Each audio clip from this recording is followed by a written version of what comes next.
Good afternoon. Welcome in here on Live Impact News on WCNC Plus. I'm Nick Sturdivant. In front of me is super producer Carlene Bragg. Hi. How are you doing this afternoon? Good. How are you? I'm doing well. We are chugging along. Carlene and I have been busy since this morning, but it's okay. Busy, good busy. A lot happening.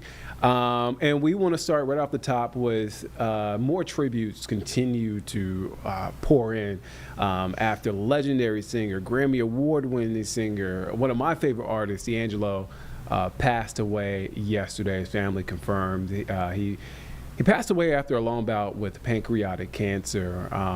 Just moments before we got on the stream, we got a chance to hear from the one and only singer, songwriter, Grammy Award-winning Anthony Hamilton. Charlotte's great human being, Anthony Hamilton. Charlotte's own Anthony Hamilton. He was a background singer for D'Angelo back in the day. He talked, and a friend. Yes. More importantly, a friend of D'Angelo. So we got a chance to hear from Anthony Hamilton. We want to play that interview for you right now. Really great insight into who D'Angelo was as an artist, Anthony Hamilton's time with him, and that last conversation they had just a couple of weeks ago. Let's take a listen in. All right, so tributes continue to pour in for the legend himself, D'Angelo, Grammy Award-winning singer, soul singer. Man, I was telling Carlene earlier when we were on a break how I was kind of fumbling through the tribute, trying to sort of come up with something to talk about D'Angelo. I grew up with his music, and I just couldn't. I was just fumbling. Right. Meant a lot to you. Yeah, and what I was saying, what I eventually kind of landed on is just his music made you feel something, and great artists make you feel something. And that's what I would say about D'Angelo. He made you feel something. He made you feel the love in his music. Everybody can relate to that. Yeah. A guy whose music makes you feel something. Grammy Award-winning artist, singer, songwriter, actor, Anthony Hamilton. Charlotte's own Anthony Hamilton, man. Thank you so much for stopping by the program. No problem, man. It's good to be on. Yeah, man. When you heard the news, I just want to get your reaction, man. First, before that, how are you doing? I'm doing good. I'm, it's something that's a little strange to me, but because it happened so fast, from me knowing that he was battling until the time of his demise, it was pretty quick for me. So I'm kind of numb in a way. I guess how long did you know, if you're willing to share, how long did you know that he was sick? Well, my manager said it started last June when he really got diagnosed with stage 4. Yeah. And but he only told me maybe a week ago. Mm-hmm. Wow. Because being on tour, it can affect you being on tour. It's in your mind and it's in your spirit. And he wanted me to just be able to focus without having that pain. Man, you sang background for the brother D'Angelo. I was telling one of our producers, you're actually in the Send It On video. Yeah. I told him, if you look close, you see Anthony Hamilton there. He sang background. What do you remember from that time? I remember it's like one of the best times I've ever had. It was a moment where, not being a college kid, I went to Barber School, but this was my first chance to be in something that seemed like a university of musicians at a top tier, where you had Roy Hargrove, D'Angelo, Questlove, Pino Palladino, James Poise, all these amazing guys, and you have access to this talent on a level that you couldn't even pay for that. So to be able to be in there and learn as much as I could and take in as much as I could, it only made me better. And I owe it all to D'Angelo for seeing something in me that he felt was worthy of being a part of something so incredibly immersed in something that organic and real. How did you wrap your mind around that? I mean, you talking about, you listed some heavy hitters right there, man. Yeah. Well, Ben, I'm a country boy, so it's all a celebration for me. Whether it been one or two of those guys, it was a big deal. coming from just dreaming to be a part of the music business, and then being submerged into just a bucket, a bowl, a sea of the greatest. All these guys have gone on and to do amazing stuff, and we're doing amazing things before I even came to see D'Angelo. So I learned a lot about a lot of these guys: Frank Root Lacey, Russell Gunn, Dante Winslow. All these guys are doing great things around the world, and to be a part of that, it goes to show me that the things that I doubted about myself was indeed the thing that God intended to be special to somebody else. I've been seeing a lot of the tributes for D'Angelo. Obviously, I've said it before, I'm a big fan. One of the things that sticks out, and I've heard D'Angelo, I heard Bilal say this, Neo Soul, they don't like that label, Neo Soul, but I continue to hear that. D'Angelo is always, he's been very, he's like, look, I do black music. I am a black artist. I do black music. When you hear the label throwing out Neo Soul, what comes to mind? What do you say to that? In the beginning, I didn't like it either. I felt like it was just something they wanted to put on us as a title, as a pigeonhole, to pigeonhole us in a spot, in a particular category. When our music is infused with everything from jazz to gospel to blues to hip hop to everything. And so being a purist and loving music from a pure place, you don't want to be put into something that you don't understand. You don't want to, how it originated, the Neo Soul, it's come out of nowhere. It's like, it's this alien title, and you try to put me in. I don't even know what the hell it means. So, I can understand that, but over time you get to know, okay, neo means new or whatever. So you learn to pick and choose your battles, man. And so that was one. I was like, you know what? Call it whatever you want. But when I hit that stage and I hit that mic, I'm singing, and that's down home. I know that's right. How would you? And I was struggling to find the words to say and express what D'Angelo's music meant to me. How would you summarize that? How would you describe that? His music was it was like a segue from some of the greatest old music you've ever heard into the newest sound that you couldn't even fathom. He made you a believer of the things that you couldn't even understand. Just like Prince had the same effect musically, where they could take something so simple, barely open his mouth, barely enunciate his words, and make you feel everything he's ever said or played. So I take it as he was a pioneer ahead of his time, and he was influenced by a pioneer ahead of his time. So it's magic. I think it was magic. It was spirit. It was music, and I'm gonna keep singing it. I'm singing it at my show this weekend. I'm gonna pay tribute to him. Fantasia and myself will be hitting the stage in Atlanta and in Norfolk, Virginia. So being close to home, it's only right that I celebrate this man, actually the rest of my career. Man, as you were saying that, I'm thinking about one of my favorite songs off of Brown Sugar is "Higher." The organ, it sounds like a gospel song. If you close your eyes, you feel like you're in church. Mm-hmm. Oh man, that's straight church. I mean, ain't nothing new about that. That's old Baptist, Pentecostal, grandma whoop your butt over a piece of butterscotch type of music. And there's nothing new about that. But he was a new guy doing it, so I can dig it. I mean, that song, I played that song this morning, and I was like, oh man, it just hit my spirit. What's the song for you? Is there a song for you that does the same, that gives you the same feeling? That's one of my favorites. Untitled, How Does It Feel is one of my favorites. Lady. But there's a song called Africa, where he speaks to his son.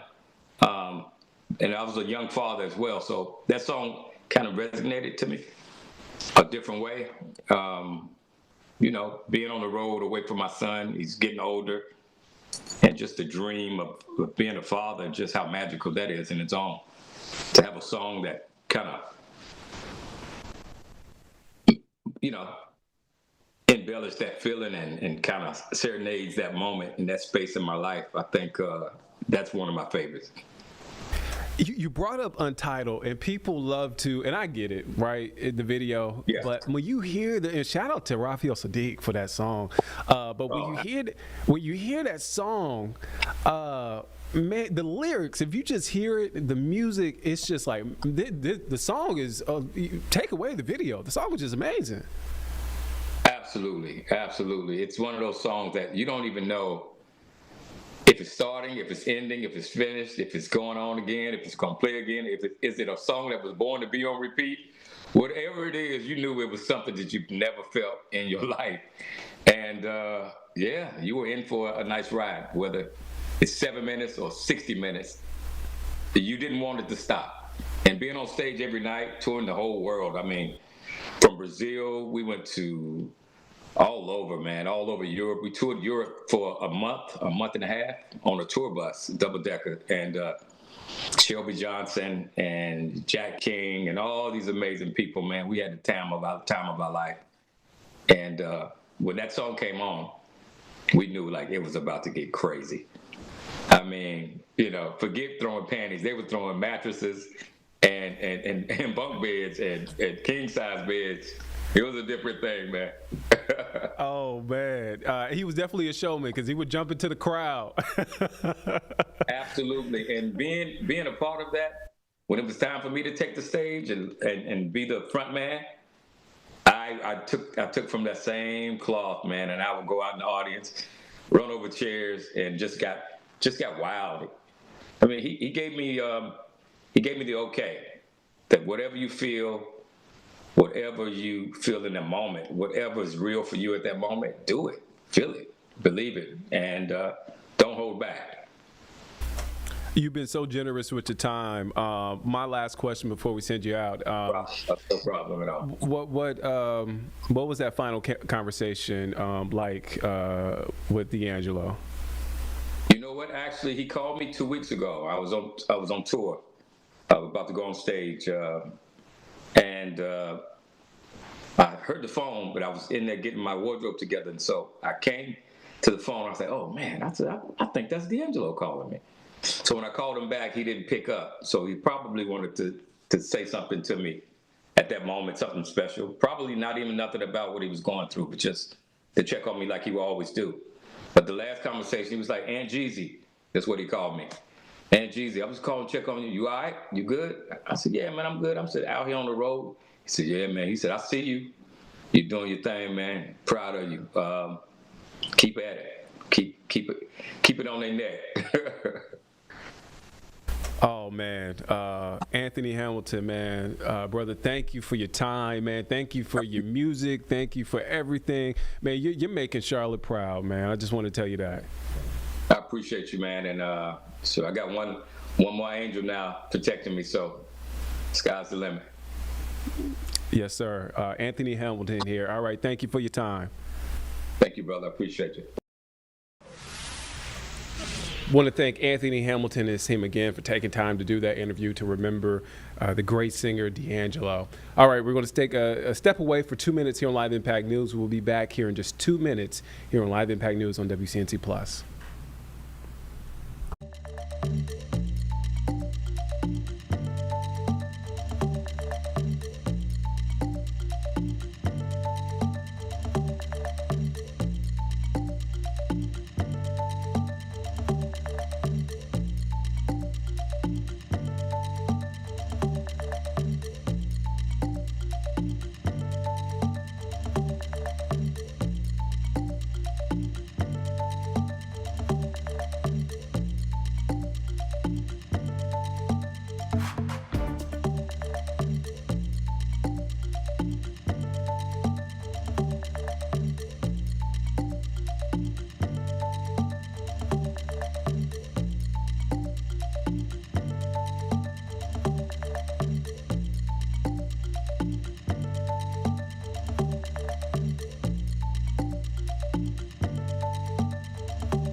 All right, welcome back here on Live Impact News on WCNC Plus. I'm Nick Sturdivant. So earlier this morning, we heard from House Speaker Mike Johnson, other GOP leaders regarding the government shutdown. Both sides of the aisle pointing the finger at each other, blaming each other essentially for the shutdown. So earlier, before we hopped on the stream, we heard from leaders when it comes to the Democratic Party.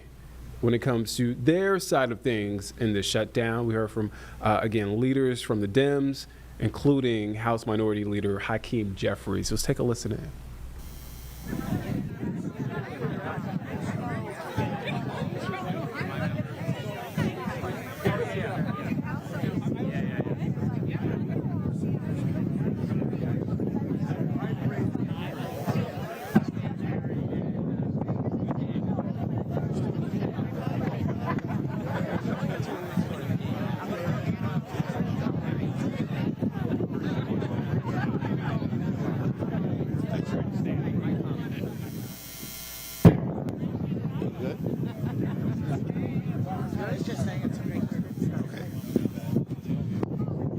Good morning.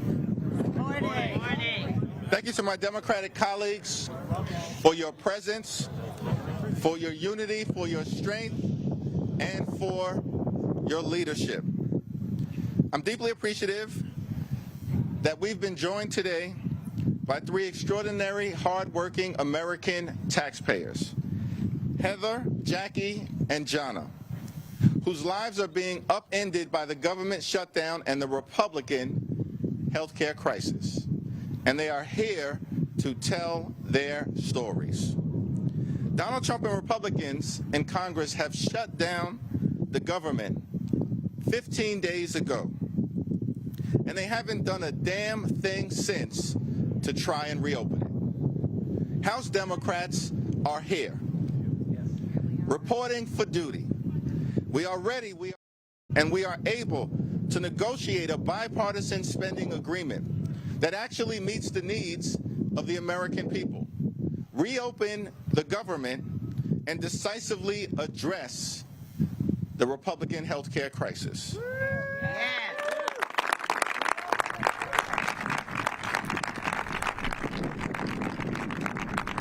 But we also need a common sense partner on the other side of the aisle. House Republicans shut the government down. Then they ran out of town. And for the last 3 weeks, they're nowhere to be found. What more can I say? You deserve better. You deserve better. The American people deserve better. House Democrats are fighting to lower the high cost of living. House Democrats are fighting to fix our broken health care system, and House Democrats are fighting to clean up corruption, to deliver a country that actually works for the American people. Donald Trump promised to love and cherish Medicaid. Instead, Republicans enacted the largest cut to Medicaid in American history. That's unacceptable. Republicans falsely claim now to be the party of health care, but their policies are closing hospitals, nursing homes, and community-based health centers all throughout the country. That's unacceptable. The Trump administration is giving $20 billion to bail out a right-wing wannabe dictator in Argentina. But Republicans are unwilling to spend a dime to provide affordable health care to working-class Americans. That's unacceptable. The American people deserve better. You deserve better. It's time to extend the Affordable Care Act tax credits. It's time to prevent tens of millions of Americans from experiencing dramatically increased health care premiums. It's time to make sure that every single American can afford to go see a doctor when they need one. It's time to reopen the government and stand by our hardworking, patriotic federal workers, and it's time to do all of that right now. No further delay. House Republicans need to get back to work. House Democrats are in this fight for working class Americans. We are in this fight for rural America. We are in this fight for urban America. We are in this fight for suburban America. We are in this fight for small town America. We are in this fight for the heartland of America. And we are in this fight for black and brown communities all across America. House Democrats and Senate Democrats are in this fight until we win this fight on behalf of the American people. Cancel the cuts. Lower the costs. Save health care.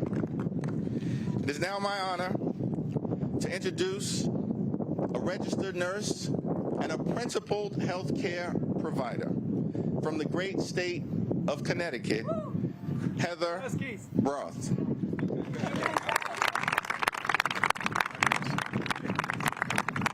Good morning, Washington, D.C. My name is Heather Broth. I am a surgical nurse at a small hospital in Norwich, Connecticut, serving patients from both rural and urban communities in the surrounding area. I'm also proud to be the president of our AFT affiliate 5149 in southeastern Connecticut. As healthcare workers, we take pride in giving our patients the very best care because that's what they deserve. We've long struggled with a healthcare system that's strained, which is hard as it is, but we know it could be even worse. Today I'm here to say that we now are deeply worried that it will be much worse.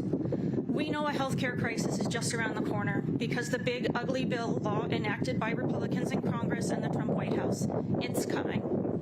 This partisan law slashed Medicaid and allowed healthcare tax credits to expire for working families, all while funding tax breaks for billionaires. That may be great if you have money, but it's going to make life harder and more expensive for everybody else, including more than 100,000 people in Connecticut who will face higher premiums if the tax credits expire. Already, our small community hospital has had one of the busiest years to date, and with cold and flu season just around the corner, healthcare workers are gearing up for the worst respiratory season we've seen since COVID in 2020. We have a nursing shortage. It currently takes months to see a primary care provider and forget about getting an appointment with a specialist in under 6 to 12 months. We have patients sleeping on stretchers in our emergency rooms overnight and on stretchers in hallways while waiting for other patients to be discharged. Sometimes we count up to 30 patients sleeping on those stretchers. We call those dynamic days. It's clear that the cuts coming down the pike have the capacity to dismantle and destabilize our currently understaffed and struggling healthcare system. Hospitals and clinics will close or cut essential services, forcing patients to travel further and wait longer for care. Up to 15 million people could eventually lose their healthcare coverage, and millions more will see their healthcare premiums increase.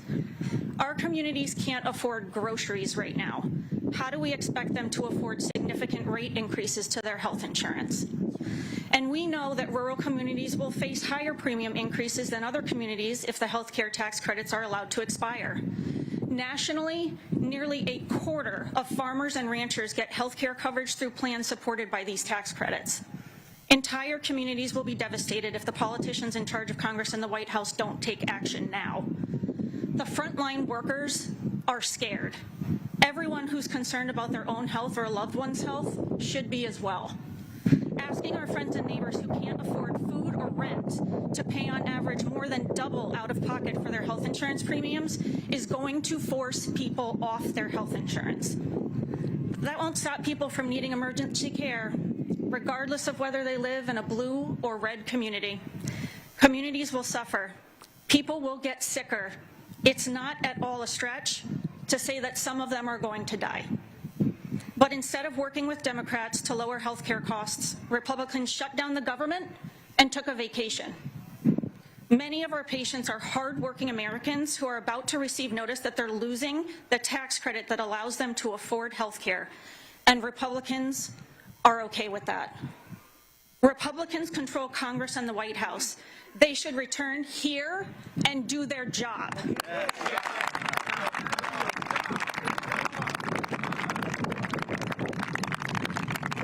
should end this government shutdown and work with Democrats to rescue the health care that's now at risk.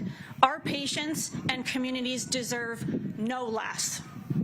And now it is my pleasure to yield to one of my siblings in this fight, Jackie. All right, so you're watching this from moments before we got on the stream. You see Democratic leaders there on Capitol Hill talking about the shutdown. We're day 15 into the government shutdown. All right, we want to take a break here. We'll be back here in just 2 minutes here on Live Impact News on WCNC Plus.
All right, welcome back here on Live Impact News on WCNC Plus. I'm Nick Sturdivant. Carlene Bragg is here in studio. We have a special guest. But before we introduce the special guest, so October, if you know, I'm pretty sure you know, is Breast Cancer Awareness Month. It is a great time to share the stories. Again, be aware, get your checkup. All the things, this is what this month, I mean, you should be doing this year round, but this month really highlights that. And we have a woman who has been in Charlotte for some time. I mean, she's pretty much a Charlottean at this point. From New York, made history in Virginia, Roanoke, Virginia. We'll get into that a little later. Works for the Postal Service and does some big things for the Postal Service. A great woman. We got a chance to chat for a little bit, but also a breast cancer survivor, Tashana Harley. How are you doing this afternoon? I'm doing well, and yourself? I'm doing well. Okay, all right. So we talked about it. Let's go in order. You're from New York. Yes. Came here to Charlotte in 2001. Yeah, 2001. Yes, with my two sons. Oh yes. man. Yeah, came here. What was it about Charlotte? Clean, pretty, and cheaper. Oh man! Yeah. And you've been with the United States Postal Service for how long? 28 years. 28 years. How did Yes. you get into that career? I got into it because my dad and my mom worked in the post office also. Uh-huh. My dad was the plant manager. Actually, one of the positions he had was a plant manager at Charlotte, and I would come visit him. Yeah. And that's what made me fall in love with Charlotte. So I took my two sons, left New York, because I could transfer from New York to Right. Charlotte with the post office. So that's what I did, and came down here and made Charlotte my home. Oh man! So in the years that you've been with the post office, You said you never miss a day of work. So you must really, really enjoy your job. Yes, I do. I love my job. I'm grateful for my job, and I love my job, and I love coming to work, and that's why I have over 2,300 hours of sick leave. What keeps you going every day, each day? I love working. I love the people. Yeah. The customers. Because I tried to get you to use a sick day. I was a bad influence. Yeah, he did, and it didn't work. It didn't work. I'm coming to work. I love my job. I love dealing with the public, and I love my employees.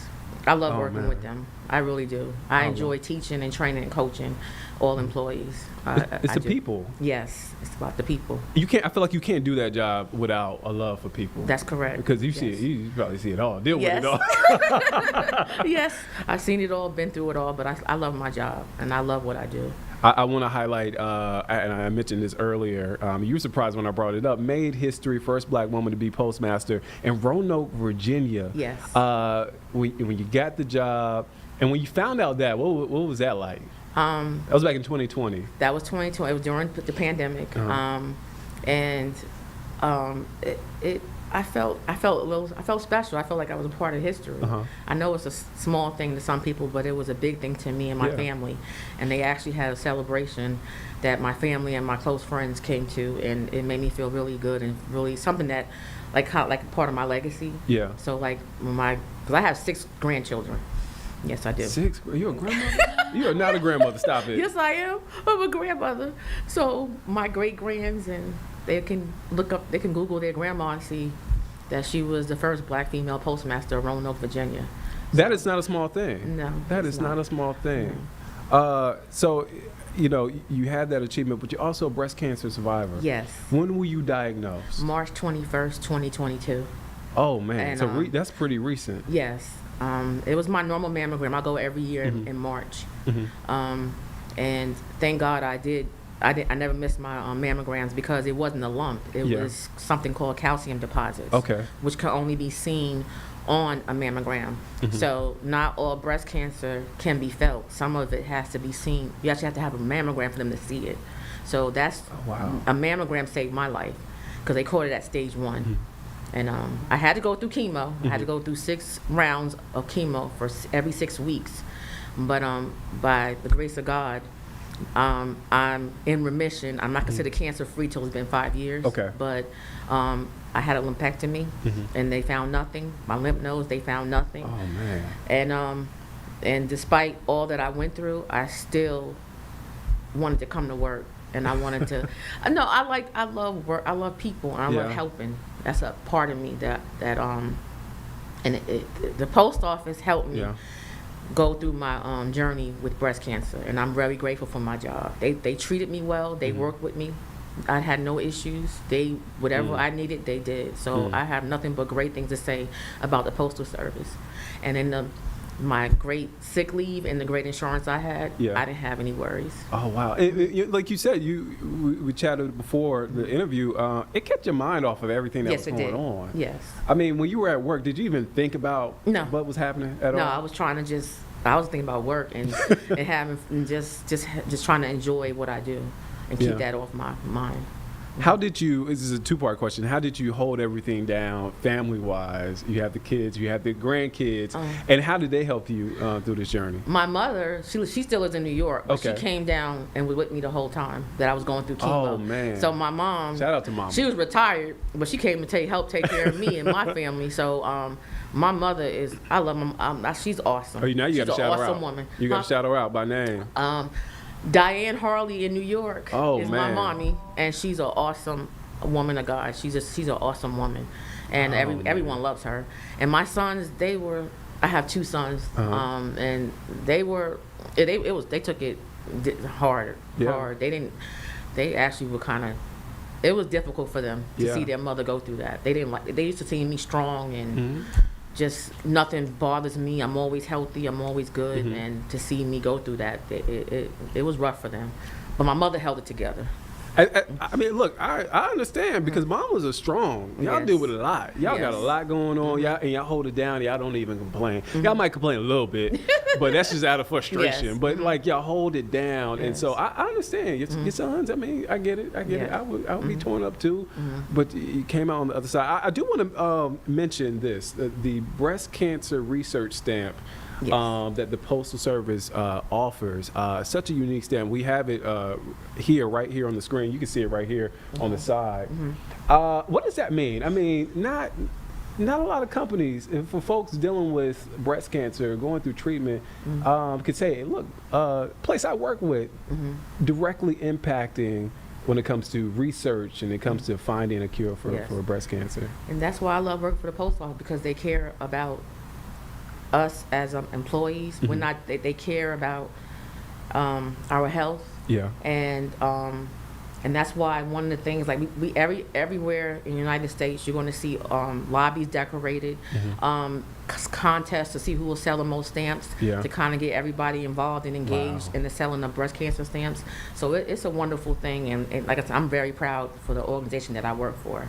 And to be a breast cancer survivor, it's great to see that. And I always, even before I had breast cancer, I always buy the breast cancer stamp, always. Oh man, this is an amazing piece of work, and I got a chance to read a little bit about it. I do want to ask you, what do you tell women out there? And breast cancer doesn't just affect women; it affects men as well. But for women specifically, as I read, some women are afraid to get checked. Yes. And surprisingly, because of what I went through, I found out a lot of people friends and people I work with that hadn't had mammograms in years. Really? Yes. So I'm like, I was telling everybody, get it now, go now. And now, people that I know, friends and coworkers, and I tell them, did you get your mammogram yet? I bug them to make sure that they're getting their mammogram every year, because it's so important. Because I'm telling you, it saved my life. I mean, making sure I go every year. And like I said, breast cancer is not all the same, and it saved my life. I mean, stage 1, and I'm good, and I'm healthy, and I had a great Novant Health. Can I say that? Yeah. Go ahead. Health, Go. Give them a shout out. The breast cancer team was awesome. They were awesome. Novant. Yes, they were awesome. We got friends up there at Novant. They're good people up there at Novant. Yes, they were awesome. My nurse, I had a nurse named Vicky. She was with me through the journey. She was awesome.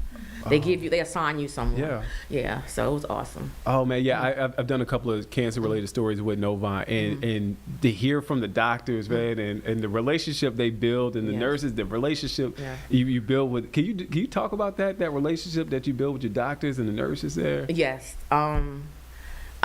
They were so good to me. They called me, they checked on me, to the point when my last chemo, I was gonna miss them.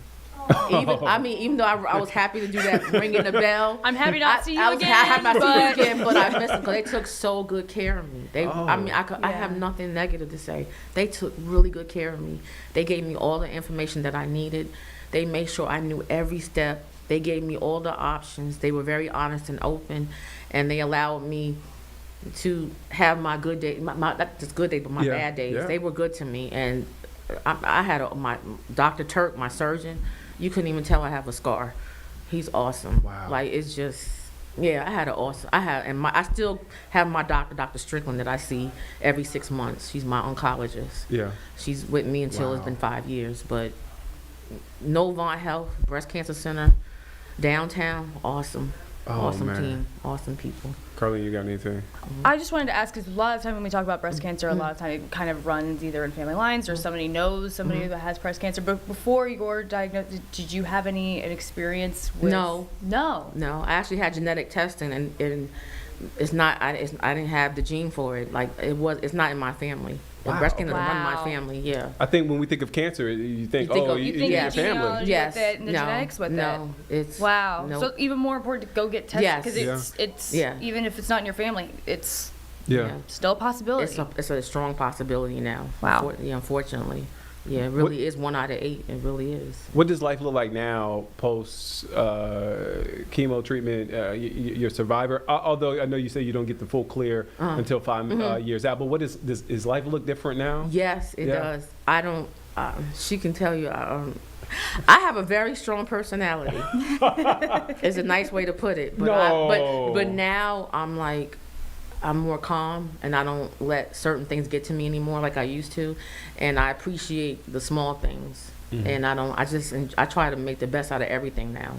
So I have a better outlook on life because I feel like I was given a second chance because I could have been one of the ones that didn't make it. So. Oh man. Yes.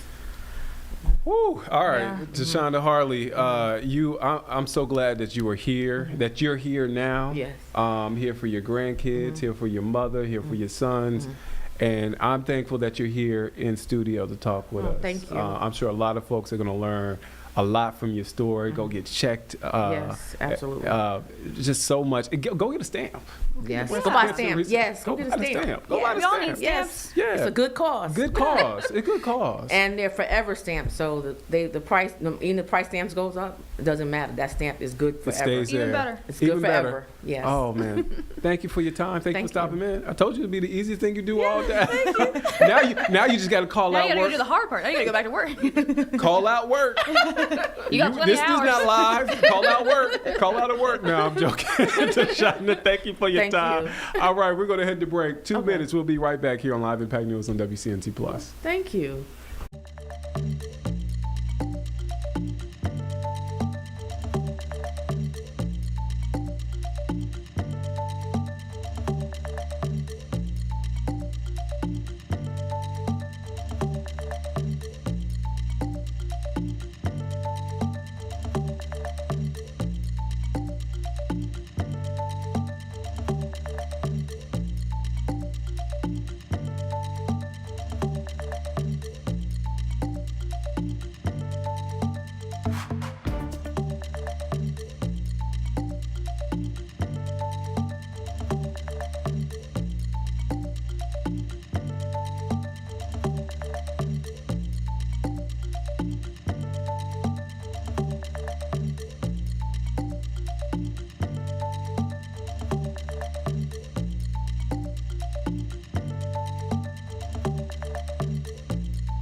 All right, welcome back here on Live Impact News on WCNC Plus. I'm Nick Sturtevant. Carlene Bragg is here. Carlene, is maybe a pool day for you? Are you going to the pool? Maybe not the pool. It's not a pool day? I mean, I would like to go to the pool. Say, I'd like put to be your- out on a boat. Again, boat Put your feet in. friends. This is a great boat day. Call in. if Great you boat wanna day. Take advantage. Look, you have until Saturday, Carlene. Oh yeah, I'll get in the For water real by this Saturday. time. I'll I get gave in you a the water by deadline Saturday. last time, Yeah. but for real this time. It's like when your teacher says, I'm late, you're late on an assignment, your teacher says, okay, for real Tuesday. For real, yeah. Yeah. Because this might be the last time. Saturday. I got a split splash. Saturday is it. That's it. That's it. Yeah. All right, Carlene. All right. Let's check out the full forecast right now. Well, good Wednesday afternoon to you. I'm WCNC meteorologist. Majestic storm and yet again a gorgeous fall day out there in the mountains. Lots of beautiful trees continuing to change colors. It would be a great couple of days to head up into the mountains. If you can't do it today or tomorrow, even this weekend should be nice, but probably much more crowded. Taking it on home, though, you can see lots of sunshine out there from Dallas to Monroe, Lake Norman, even right here in the Queen City. Hardly any cloud coverage whatsoever. I mean, yesterday was gorgeous, wasn't it? And if you liked yesterday's forecast, well, simply put, you will love today's as well. It's going to be warm and dry with temperatures near 80 degrees. We do have a dry cold front moving in. It's going to slightly drop down our temperatures, especially by Friday. But then this weekend, make those outdoor plans on Saturday, because on Sunday, that'll be our next best chance to actually get some more rain showers. Yesterday, we topped off at 81 degrees, and today, we're going to do it all over again. Again, we're looking at low 80s, low humidity, and nothing but clear sunny skies for us. There's the afternoon ahead. Hopefully you can get outside and enjoy it. Maybe you need to do some lawn work. It'd be a great day for that. Or if you pick up the kids after school, send them out to play. It's going to be a perfect day. Now, if you're up in the mountains today, you have the right idea. Upper 60s across Banner Elk, low 70s in Boone, topping off at 70 degrees this afternoon in Blowing Rock. Looking towards the foothills, we're mainly seeing a mix of upper 70s and low 80s, again with more sunshine than cloud coverage. Once we bring it back to Charlotte, again plan for low 80s for us, Gastonia, 78 though up towards Statesville, and 79 for Lancaster and Monroe, so a few degrees above where we should be. Now, if you've spent any amount of time outside over the last few days, yeah, I'm sure you have noticed how gorgeous it is, but have you noticed that the humidity has been really low? You can plan for that again today, and then a dry cold front is going to not only drop down our temperatures, but it will bring in drier conditions, which will allow for the dew points to even drop more, so that crisp fall air early in the morning will be very noticeable as we're heading through Friday. Look at that, waking up to upper 40s. Are you ready for it? We'll likely see a mix of upper 40s and low 50s in Charlotte, and remember, even cooler across the mountains. This weekend, Saturday, it gets warm, and then Sunday we do start to see slightly cooler daytime highs, and you can see in our futurecast here, I mean, we're under a strong ridge of high pressure today that is going to allow for that sunshine to shine bright really all across the Carolinas. Be a good evening to even have some dinner outside out on a patio or take an evening walk. Temperatures as we're heading into Thursday morning, remember, mainly into the 50s. Tomorrow morning's commute is going to be gorgeous with clear skies, cool conditions. As you're sending those kids off to the school bus tomorrow, you can see off to school, likely going to need a light sweatshirt, but they will not lead it into the afternoon as temperatures will be into the 70s, and it is going to be nice and sunny. Futurecast right here, that weak cold front going to swing through, again not bringing any rain showers with it, but dropping our temperatures down into the 70s after today, so get out and enjoy those low 80s. Still very comfortable Thursday and Friday, and then those rain chances, we won't really have our next best opportunity until Sunday. You can see this cold front. We'll be watching it over the weekend as it continues to swing into the area. I think about a 50% chance seems about right now, meaning not everyone will receive the rain, but I think that's going to be our best chance as we're looking towards that Jerry Hunt Supercenter 7-day forecast. Enjoy the beautiful weather. I mean, it is going to be stellar. Low 80s today, 70s as we're heading into Thursday and Friday. Have a great one. All right, so that was a check on your full forecast. All right, so we want to head now to a virtual press conference meeting that's happening with the South Carolina Department of Public Health. They're talking about measles cases and preventing the spread. Last checked, I know last week we had it here on Live Impact News. There was additional cases in Spartanburg County. Also, Department of Public Health launched a webpage to update the public on outbreaks. Let's take a listen into what's being said right now. We have seen more and more vaccine hesitancy, more and more vaccine resistance since the COVID pandemic. And not just against the COVID vaccines, but also against vaccines that have been in use, as I've mentioned before, for decades. Another concern in particular about this low coverage in the school districts in the upstate is that they are also have among the highest enrollment in the state. So when we look at those percentage points, across other school districts where the enrollment can be lower, the fact that this is a large number of students, among the highest enrollment in the state that has lower vaccination coverage, is an additional threat to the population in general because of the obvious interaction between those schools and the surrounding community. So that's just an additional concern for that vaccine hesitancy, vaccine resistance. We have seen that, as you mentioned, an increasing trend for years, for the last several years in that part of the state, and that puts us at risk not just for measles, but we continue to see outbreaks of other vaccine preventable diseases in that area of the state as well. Thank you, Tom. Deidre, go to your question. Hi, this is Deidre McPhillips with CNN. Thanks so much for keeping the lines of communication open around this outbreak. I was wondering if there are any factors that have been constraining your response. For example, has the community been responsive to questions from epidemiologists in the health department, and have they been respectful of quarantine? Yes, we are very grateful for the cooperation that we've received from the involved schools in working with us and communicating with their families and their communities and helping us get the word out about the fact that there have been exposures in those school settings. We're also very fortunate in that we have provided guidance to the cases to remain isolated from others while they are infectious, as well as those who are in quarantine to remain in quarantine. And so there is a great benefit to us in preventing spread of the disease by following these effective disease prevention and control measures. And again, we are grateful for that cooperation that we have received so far from those involved. Thank you. Ray, go ahead with your follow-up, sir. Hey, Dr. Bell.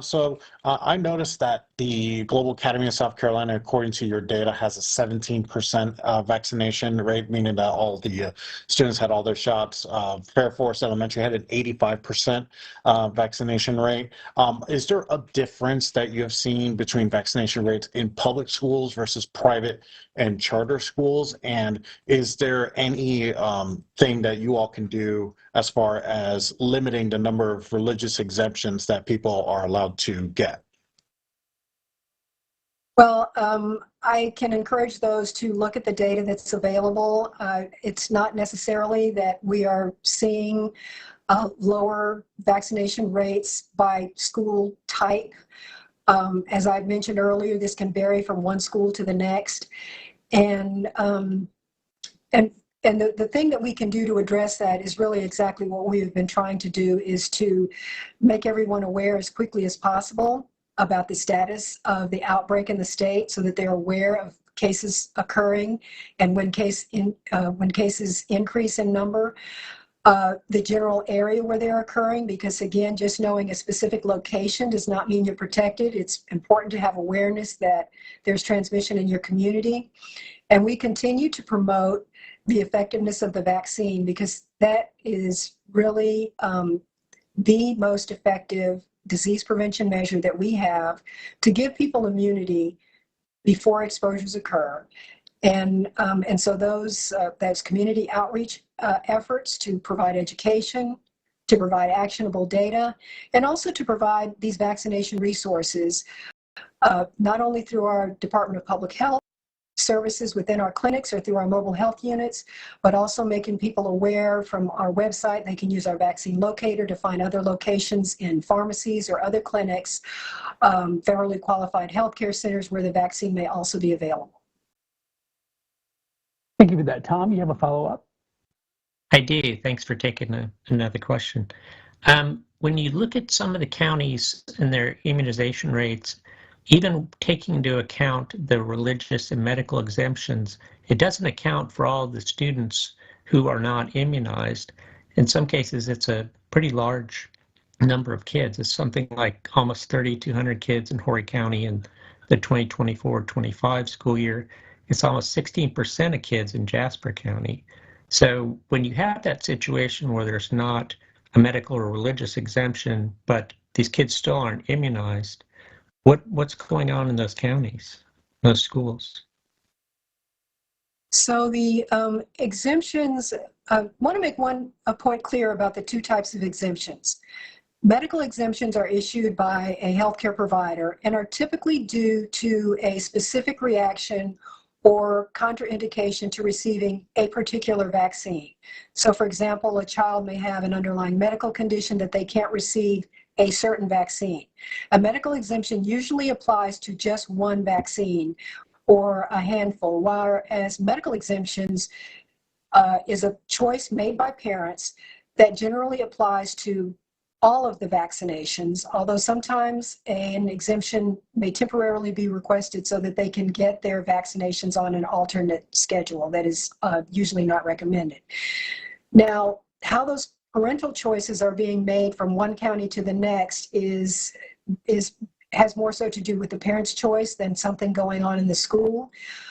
And just one more point, as you brought up Jasper County, I would again acknowledge that while Jasper may have a relatively higher exemption rate, the enrollment of students in Jasper County is much smaller than it is in, say, Greenville, Spartanburg. So again, when you look at those percentage points, you also have to look at the percentage of the total number that we're talking about. And again, this raises our concern in the upstate because of the large number of students enrolled in the upstate region.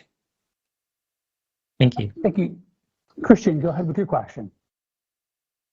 Just for clarity, the outbreak initiated at the schools, right? That's the source of the outbreak, not the gym. Is there like just a timeline to understand like when the first case happened and compared to the gym case?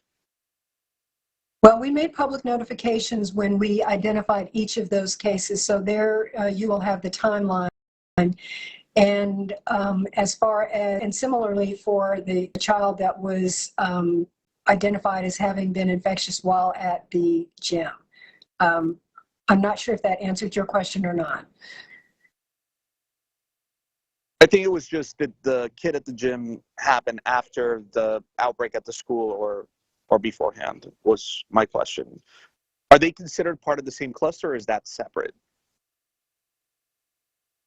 Any epidemiologic linkage between the child at the gym and the earlier cases, because we're still investigating that, have not yet been established.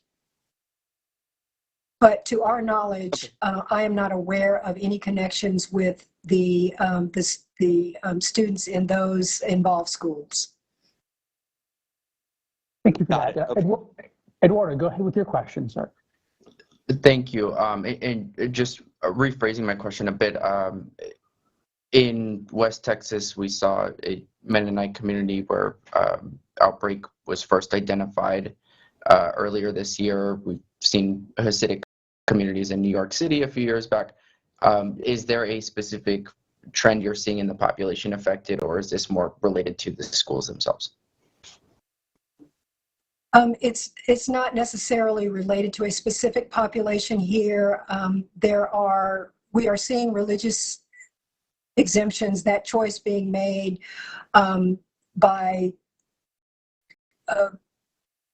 through parental choice, variety of different individuals. Thank you. Deidre, go ahead with your question. Hi, thanks again. I was wondering, you mentioned that you do anticipate more cases being reported. Have you done any modeling, or do you have an estimate as to how large this outbreak could grow to? So disease modeling is available. We haven't necessarily applied that to our outbreak because one of the reasons is there's a tool on the CDC website that can be used to model. They actually, you have to enter a certain at-risk population that we fortunately have not reached that at-risk population yet. However, just from historical knowledge of how the disease is spread, we do know that if you introduce a case of measles into a highly unvaccinated population, that as many as 18 to 20 contacts who are unvaccinated and exposed to a case may develop disease. And another way to look at that is that about 95% of the people who are unvaccinated and exposed to a case. All right, welcome will back here on develop- Live Impact News on WCNC Plus. I'm Nick Sturdivant. We want to go now to Union County, where we are hearing from deputies after an arrest was made in a deadly shooting at a Taco Bell in Indian Trail. Let's take a listen in. Thoughts and prayers are with the family of the deceased in this case. This young man's life was taken way too soon. Life was cut short. It's tragic loss of life. And we're thankful that they've placed their trust in us to conduct this investigation. And, like I said, our thoughts and prayers continue to be with them. This investigation will be ongoing for some time. We're continuing to ask the community if they have any resources, any information, to please contact us immediately. Just so I know you mentioned before, but so we can have it on record, any update you can give on the motive? Yeah, so at this point in time, we're still trying to determine the motive. We do know that the victim and the suspect did know each other. As far as the level of that interaction they had in the past, we're still trying to determine that level, but this was not just a random attack. The suspect involved, Mr. Ritchie, he entered the Taco Bell that night. He passed by several other people and specifically sought out and shot and killed Mr. Hobbs. So there's no question that this was a targeted assault, targeted attack on Mr. Hobbs. As soon as he fired the shots killing Mr. Hobbs, he left the restaurant, didn't harm anybody else. He fled in a vehicle. And I also think it's important to note that our investigators didn't get any tips in this case. No one from the community called and told them a name.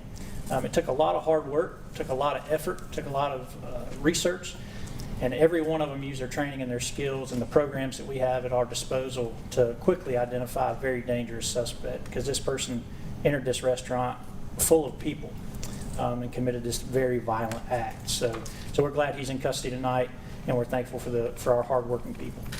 Is there any details you can give on the investigation? Obviously, like you mentioned, a lot of hard work, a lot of tactics. Anything you can tell us about going from having someone walk in, and I'm sure not many details, to making an arrest less than 22 hours later? Yeah, so I think one of the things, that's a great question. I think one of the things that we would like to say thanks and to really highlight is we had some great witnesses on scene. There were some witnesses on the scene that were able to give us a car description and some other things that helped us try to follow up on some leads that we had. Ultimately, our detectives were able to track down the suspect through various leads, such as a vehicle description. They used our informational databases here in the sheriff's office, our license plate readers. There's several methods of technology which we've highlighted in the past, our use of these things, and it once again just shows that when we have the community support, we have the financial support of our local leaders, that these kind of successful investigations can happen. This is only the second homicide in the Union County Sheriff's Office's primary response jurisdiction in 2025, which is extremely low. And both of these cases were solved in less than 24 hours. And I know, like I mentioned earlier, the Sheriff Eddie Cathy is here with me, and you'll hear from him in a moment. I'd also like to thank our elected district attorney, Trey Robinson, behind you. He's also here, and the partnership with the district attorney's office is another thing that helps us stay extremely successful in our investigations, apprehension, and accountability of offenders. You mentioned it's an ongoing investigation. Mm-hmm. What other feedback or do you need from the community? I know you said you're still looking for community to reach out to you all if they have information. Sure. So I think the question that everybody wants to know now is why. You know, why did this another young man, a 22-year-old young man, come into a restaurant in the middle of the evening and shoot a 23-year-old young man for just seemingly unprovoked? I think the question is why. So that's what we're going to dig into now, is to see what would make him make this decision. Why would he tragically take the life of another human being in such a brazen act of violence? I think that's the question we have to answer now. We want to shore up the current leads that we have, and because ultimately the arrest has been made, but the offender has not been convicted in court. So we have to take this to court. We have to make sure that he's held accountable there, and that's once again through our partnership with the DA's office and through an additional extensive amount of investigative work.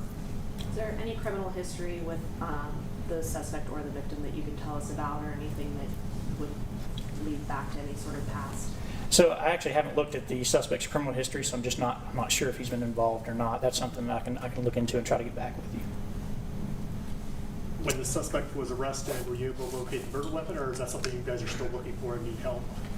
Yeah, so at this point in time, we do believe that we have collected a murder weapon as evidence in this case. That was part of the work that they did yesterday. And at this point in time, there is no indication that the suspect committed any other acts of violence other than the one within the Taco Bell restaurant, Indian Trail. Do you know how many people were inside the restaurant and how many shots were fired? As far as shots, we're still waiting on the autopsy results to determine exactly how many shots struck the victim. So I don't really want to put out a specific number of shots, but we do know there were numerous shots fired. And then inside the restaurant, between staff and witnesses, I believe there was between 4 to 6 people inside the restaurant. They were just there either working or trying to get a meal. So as you can imagine, this has had a big impact on our community. It's made a lot of people very concerned that live in that area. But I think if anything, the takeaway from this is that you can have faith in your local law enforcement here in Union County, that we're not going to be that safe haven for violent crimes. We're not going to be lenient against this type of offense. If you come to Union County and you seek to harm others, we're going to catch you. We're going to apprehend you, and we're going to hold you accountable for that. So that's the message we really want to send out to the public tonight is that law enforcement here is going to do our job. We're going to be there for you. We're going to be proactive.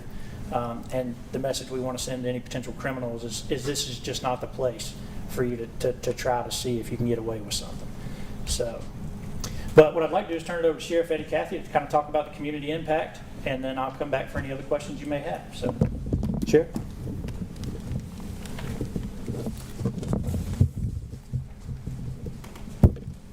I really don't have much that James didn't cover.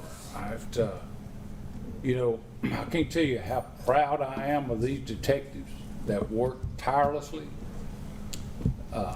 never went home, determined to solve this crime, together with all the tools that were available to them, and we have a lot of that.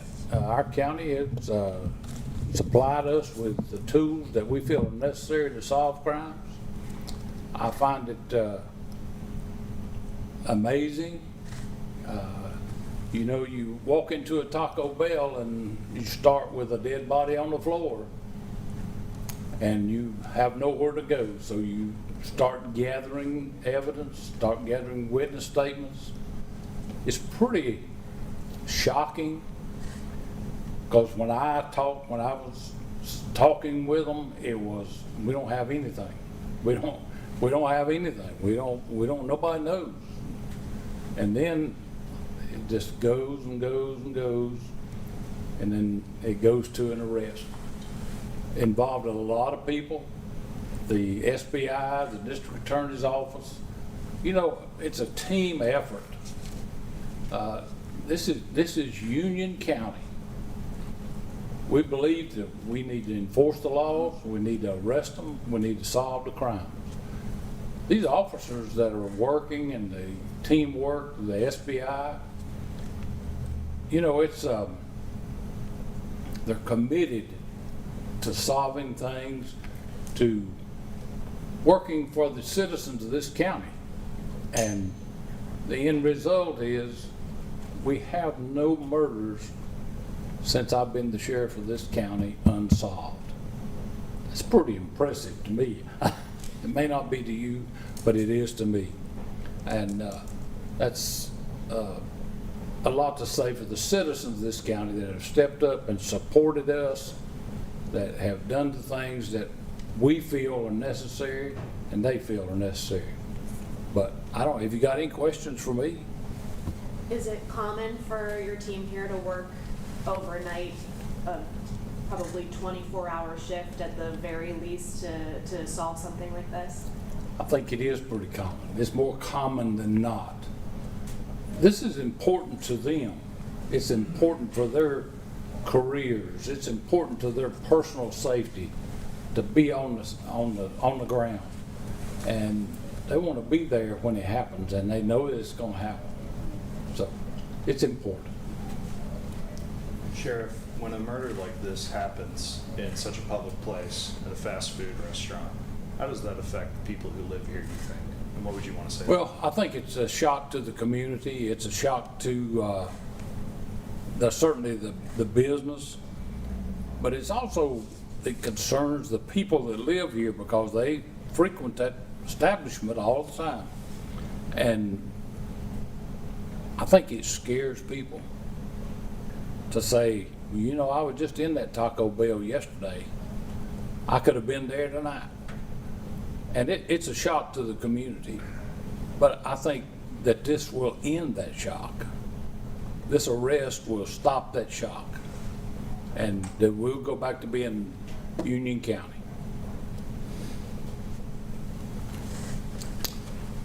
James, you're on. Thanks, Sheriff.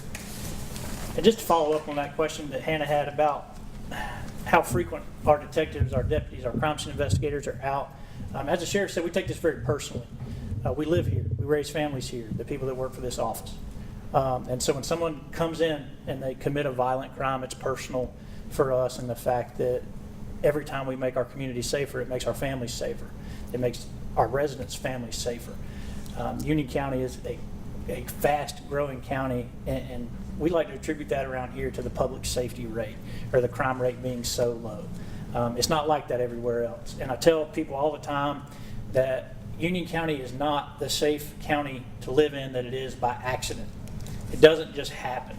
It takes a lot of work from our deputies on patrol, to our jailers down in our detention center, to our detectives and our deputies that are processing these charges, making these arrests, all the way up to our district attorney's office, who, you know, they're kind of the unsung heroes of this group, because we get to do all the fun stuff. We get to go out and investigate the cases and make the arrest, but then when it comes time to turn over the paperwork for prosecution, they've got a really tough job. So it takes a full system working together to create such a safe community.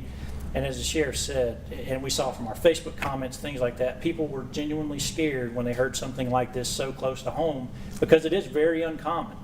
But ultimately, this should send a message to the community that the sheriff's office is committed to keeping our community safe, and sending that message to criminals once again that this is not the place to try it and think you're going to get away with it.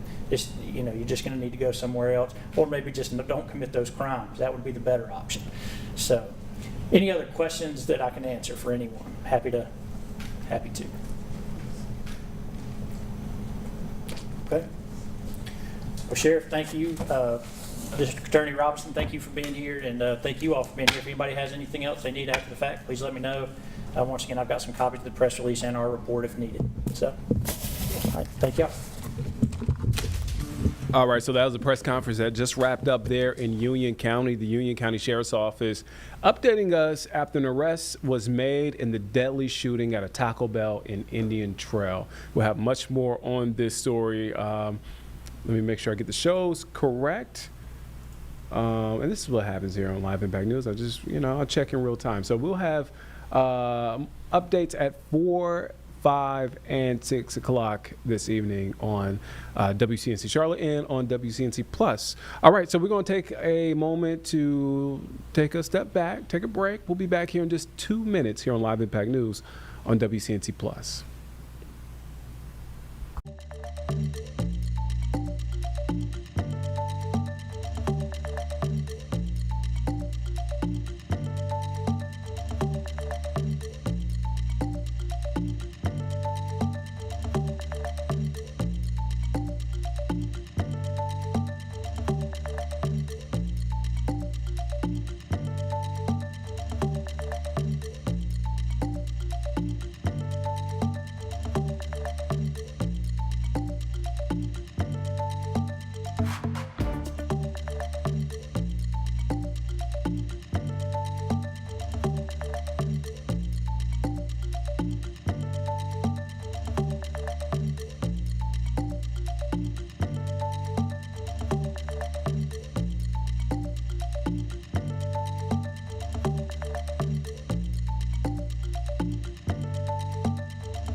Welcome back here on Live Impact News on WCNC Plus. I'm Nick Sturdivant. So, all right, so we want to get an update out of Chicago, Illinois. There is a back and forth going on between the state of Illinois, the city of Chicago, where Governor Pritzker is going at it with the federal government, the Trump administration specifically, regarding the recent deployment of National Guard troops to Chicago. Also, what the Trump administration is calling an immigration crackdown there in Illinois. We want to get an update now from our partners at CNN. Let's take a listen in. Dozens of federal agents faced off against residents on Chicago's east side this morning. A tense standoff that was kicked off after this happened. An accident on the corner of 105th Street and Avenue N, where this white SUV driven by Border Patrol agents crashed into a red SUV with 2 occupants. First I heard like a lot of cars like doing circles, and I was like, what's happening? Sharing his grocery store's surveillance video, Hector Balsada describes the nearly half-an-hour chase around the neighborhood that preceded the accident. In a statement today, the Department of Homeland Security saying the driver of the red SUV rammed them first, adding, once the vehicle was stopped, the suspects, who are both illegal aliens, attempted to flee on foot. As Border Patrol arrested the subjects and attempted to secure the scene, a crowd began to form. For most of the time, that crowd remained peaceful but defiant, repeatedly calling on Border Patrol agents to leave Chicago. But it was as a tow truck was brought in to remove the disabled vehicles from the intersection that tempers began to flare, with some launching eggs at Border Patrol agents, then finally rocks. Agents responded by repeatedly launching tear gas canisters into the crowd, the final time using the cloud of smoke to leave the area. One frantic mother arriving shortly after to find out her 16-year-old son is among those arrested. No, he told me nothing. He's not an immigrant. He was born and raised in Chicago. Deputy Mayor Beatriz Ponce de Leon, arriving in the aftermath, had this to say. There's absolutely no reason to have this kind of chaos happening in our communities, putting people at risk, putting people in harm's way, and just exacerbating the fear that people feel right now. And in all of that aftermath, we heard from Illinois Governor J.B. Pritzker earlier this morning. Let's take a listen in.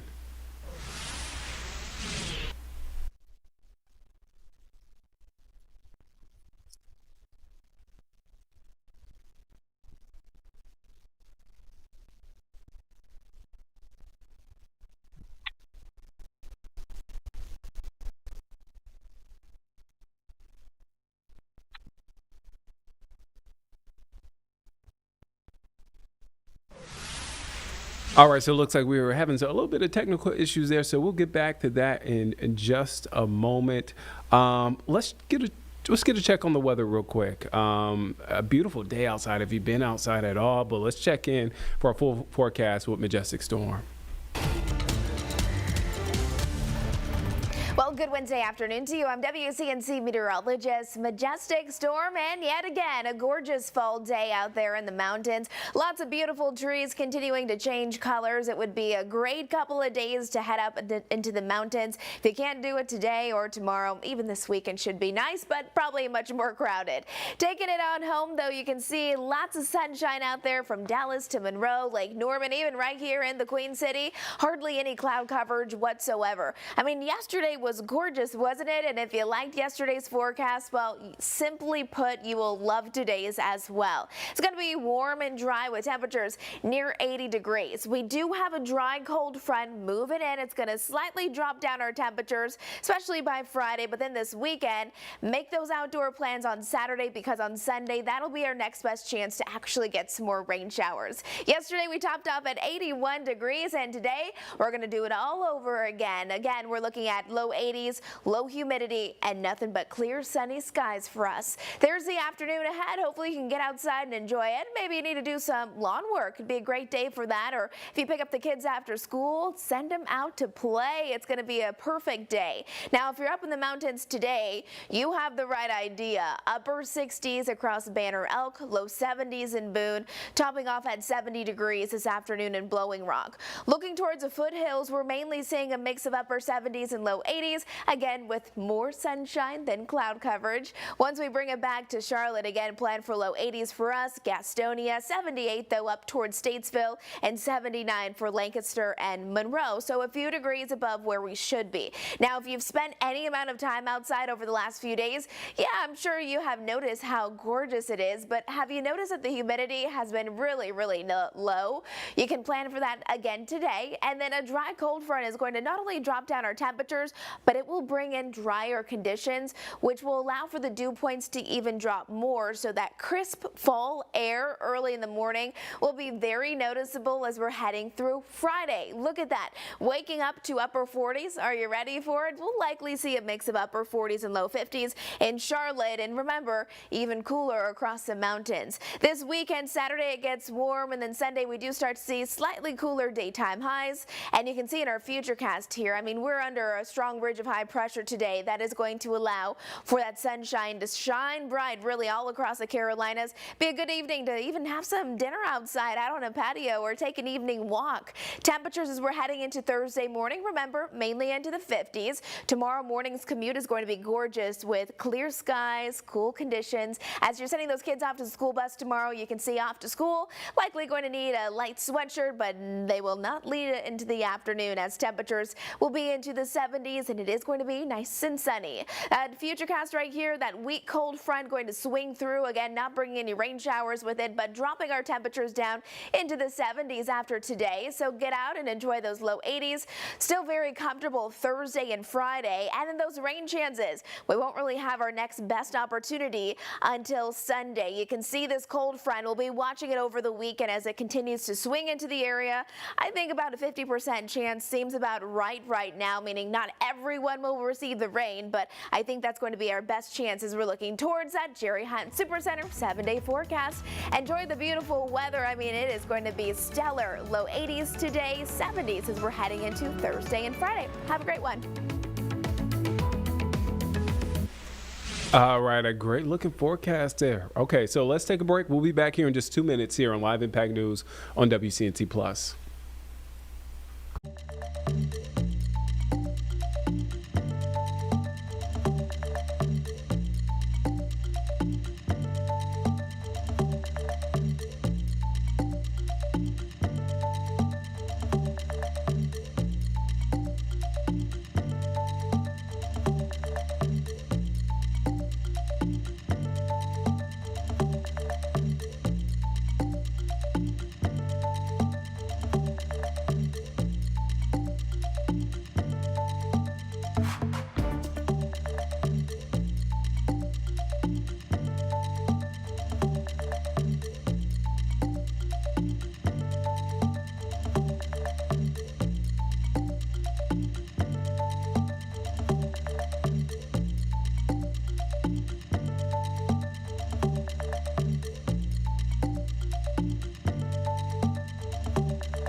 All right, welcome back here on Live Impact News on WCNC Plus. I'm Nick Sturdivant. So we want to get to an event I had a chance to be a part of this past Saturday, the We Are Public Schools event.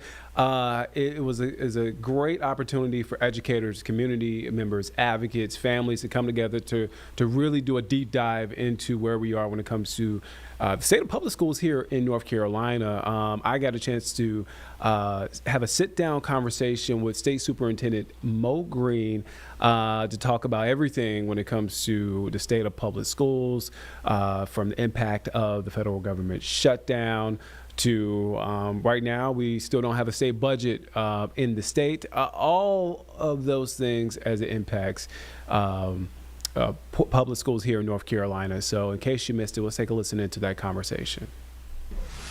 Trying to set a vision, and so you know the kind of schools we set a strong vision. The state superintendent tried to do that as well. Try to hire well. My job becomes so much easier when you hire well.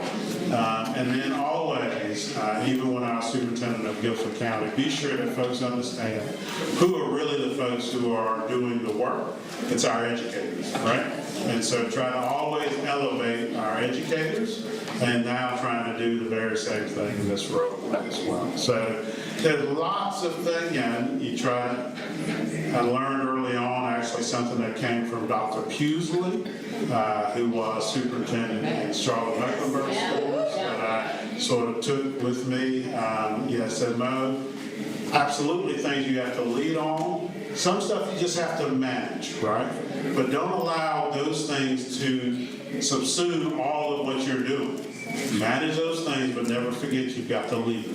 And so that's the way we've tried to operate, even in this role as well. Manage what has to be managed, but always lead and try to reach the vision that you've set and others have set for our children.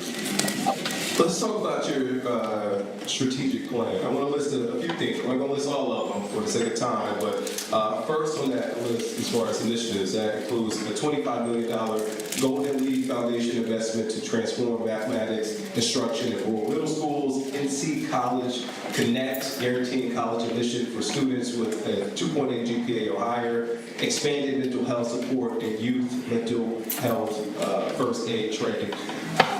I guess, how do you plan to accomplish this? 10 months in office. Yes, sir. Yes, sir. Well, first of all, I need to maybe clarify a couple things as we talk about the strategic plan. One, you shared that it was my plan. And while Department of Public Instruction. Well, and even there, I want to clarify because certainly I have a part in it, as does the State Board of Education, which adopted it unanimously. But it is North Carolina's plan. This is North Carolina's plan for public schools. And all of us in this room and beyond have a part to play in it, right? And so that's what I try to clarify when folks say, well, this is my plan, what am I going to do? Certainly I have a role, but all of us have a role in making this successful. So the plan itself, just to be sure folks have a little bit of context around it, is called Achieving Educational Excellence. It has three major goals: high academic achievement, character development, and then this goal of having the very best education system in the entire country by 2030. There are 8 pillars that make up the plan. There are actions of which you've listed a few. 110 actions total that will be launched over the next 4.5 years. And how do we make it happen? There will be implementation teams that will help us implement each of the 110 actions over the course of the next 4.5 years. And so those teams will include educators, will include community members, various leaders, students as appropriate. If they're not on the actual implementation team, there'll be advisors to the plan or particular action as well. And that's how we'll go about trying to, there'll be parents on various actions as well. So all of us will have a part to play in sort of moving it forward, right? It's not just going to be Mo Green or DPI. We certainly have to do our part.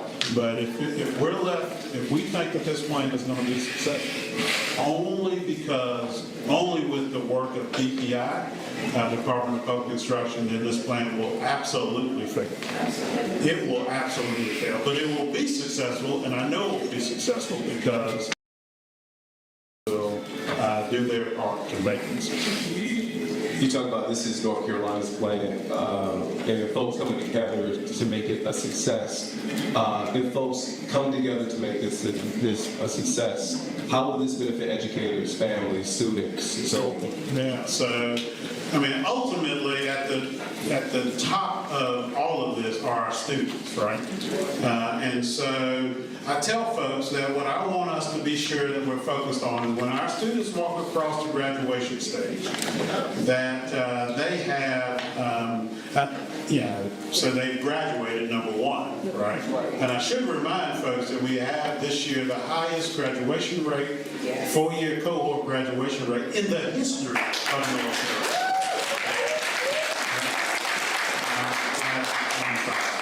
But when and it's 87.7%. So if you go back even like 10, 15 years, we were in the 70s right now. People don't really appreciate the incredible work that's been done already. But when they walk across the graduation stage, I want them to have taken and passed a college level course and taken and passed a career and technical education course, and again, not or, that they show that they have great character, be it through service to their community or some other way. But these are all things that we want. So that's at the top. How we get there then absolutely has to require educators, and so there's a pillar focused on our educators, revered public school educators, which we'll dive into more, I'm sure. But for our students to do this, then we have to be sure that we're taking care of our educators. Certainly got to advocate for substantial increases in compensation for our teachers. We've got to be sure that we're thinking about things that are within our control or more in our control, even if we don't get certain resources, and that is providing space and time for our educators. So there are things that we have to do that will benefit them. There are things we have to do to benefit families. You talked about parents. This year we just launched the new student information system, Infinite Campus, which is providing our parents with much more access to information about what's going on with their children. We'll expand on that as well. And so there are lots of things that will benefit all of the folks who are critically important to our students ultimately being successful. You talked about teacher pay. We still don't have a state budget. Governor Stein has his own proposal. The Senate has its own proposal. The House as well. They have an idea of what teacher pay raises should be. Do you think we're on the right track when it comes to addressing that? I've been covering the Carolinas, North Carolina specifically, for the better part of a decade, and that's still, and even before that, that's still been a concern. Do you think we're in the right direction when it comes to addressing that? No.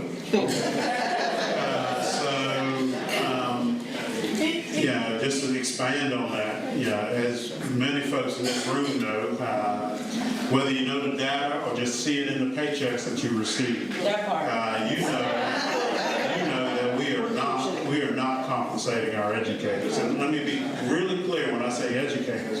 I'm absolutely talking about teachers, but I'm talking about more than our teachers. So I'm talking about our cafeteria workers, our bus drivers, our custodians, our counselors. The list is long.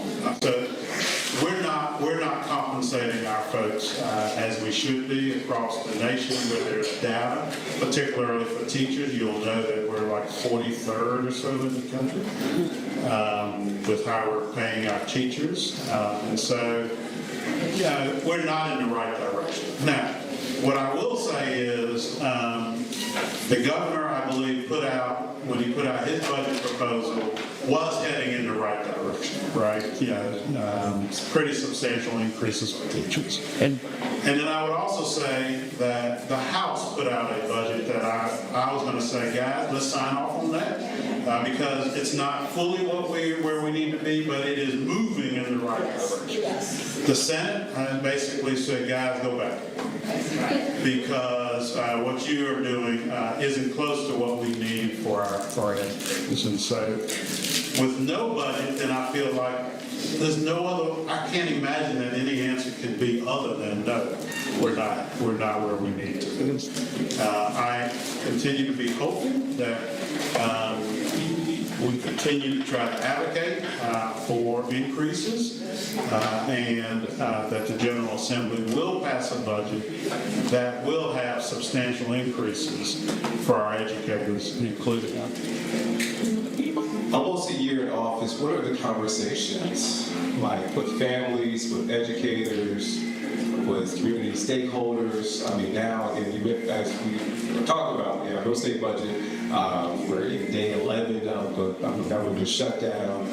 What are the conversations happening right now? Yeah, so I would put them in sort of two buckets, if you will. So on the one bucket, and then a lot of this comes from not only sort of recent conversations, but the entire, I mentioned earlier, the tour that I did across the state, and now with the strategic plan, we're going back out to be sure folks know about the plan. And so lots of opportunities for lots of conversations. The two buckets that I'll talk about, one is folks appreciate a lot of what's going on in our public schools and lift up a lot of wonderful things that are going on in our public schools, right? And so, talk about the various programs that we have. North Carolina is an absolute national leader on things like early colleges and dual enrollments. Folks talk about the kind of education that our students are getting where they can be both in high school and enrolled in college courses while still in high school. People talk about our educators, right, and the wonderful work that they do. I could go on and on, but I fully appreciate that there's a lot of positivity out there. The second bucket is almost the exact opposite, right? There are a lot of folks who are lifting up enormous concerns about our public schools. At the top of the list would be probably funding. We sort of touched on it with educator compensation, but it's even broader than that. And so again, just for context, because people sort of feel and see it, but maybe don't have the context to put around it, right? That how woefully underfunded our public schools are. The context that I would provide is if you use, and there are different reports that come out, but one that I'll lift up is the Education Law Center making the grade. Every year they basically say, using federal, state, and local dollars, where is each state with how much they are putting into public education as far as funding, and they also say with regards to sort of the progressive nature of their funding, how equitable it is,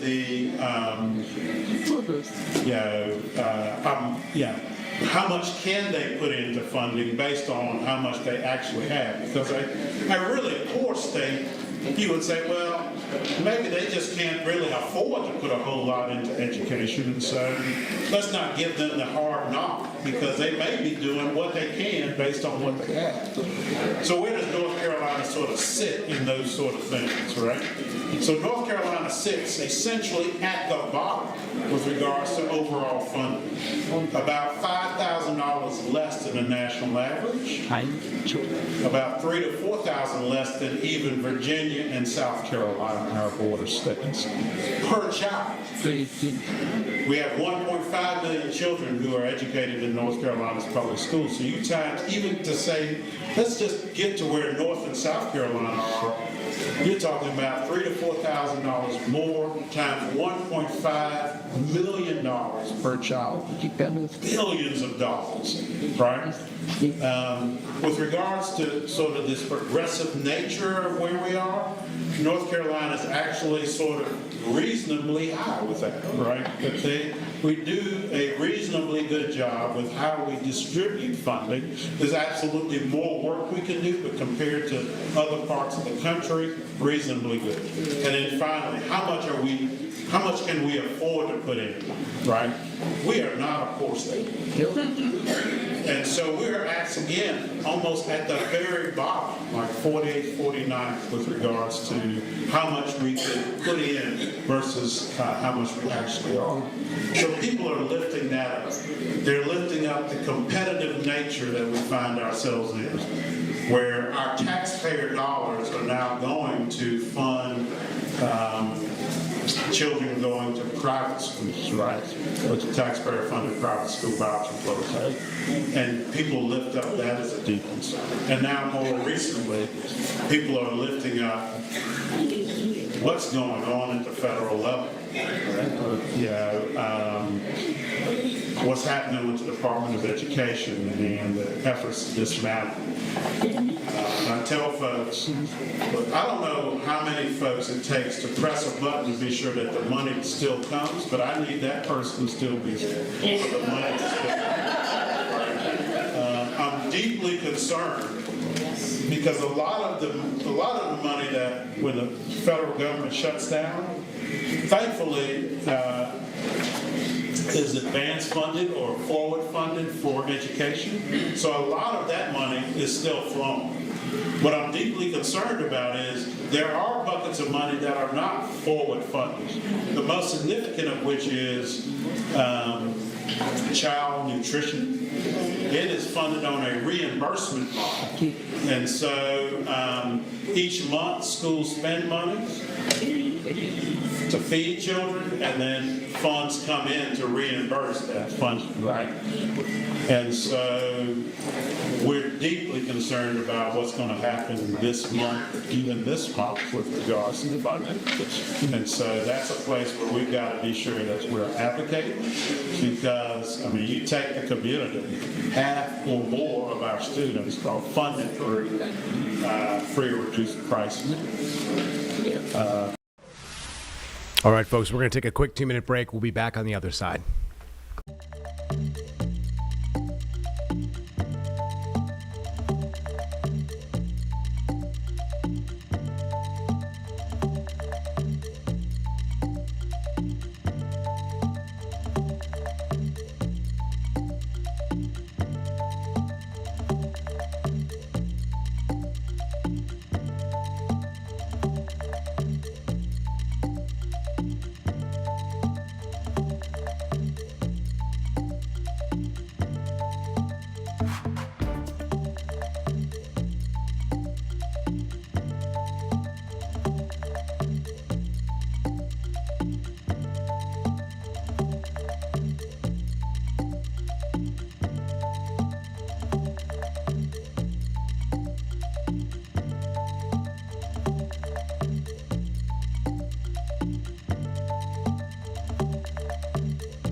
All right, welcome back here to WCNC Plus. I'm Colin Mayfield inside the Impact Studio. We're going to go back to this discussion between Nick Sturdivant and this public schools summit, talking about everything from the government shutdown to funding in our public schools here and around Charlotte.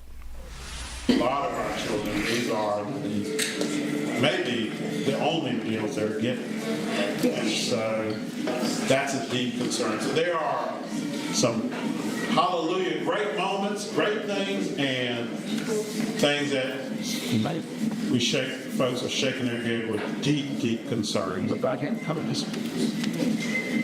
being said, when it comes to funding, I remember back in August, I remember we, WCNC Charlotte, we covered this. I got a chance to listen to the press conference, but you stood next to Attorney General Jeff Jackson and announced a lawsuit against the federal government to prevent, North Carolina from losing $165 million to funding public schools. Any update on those efforts? Yeah. So the good news is after Attorney Jackson and about 24 other attorney generals and a couple of governors filed that lawsuit, and many folks across the nation advocated,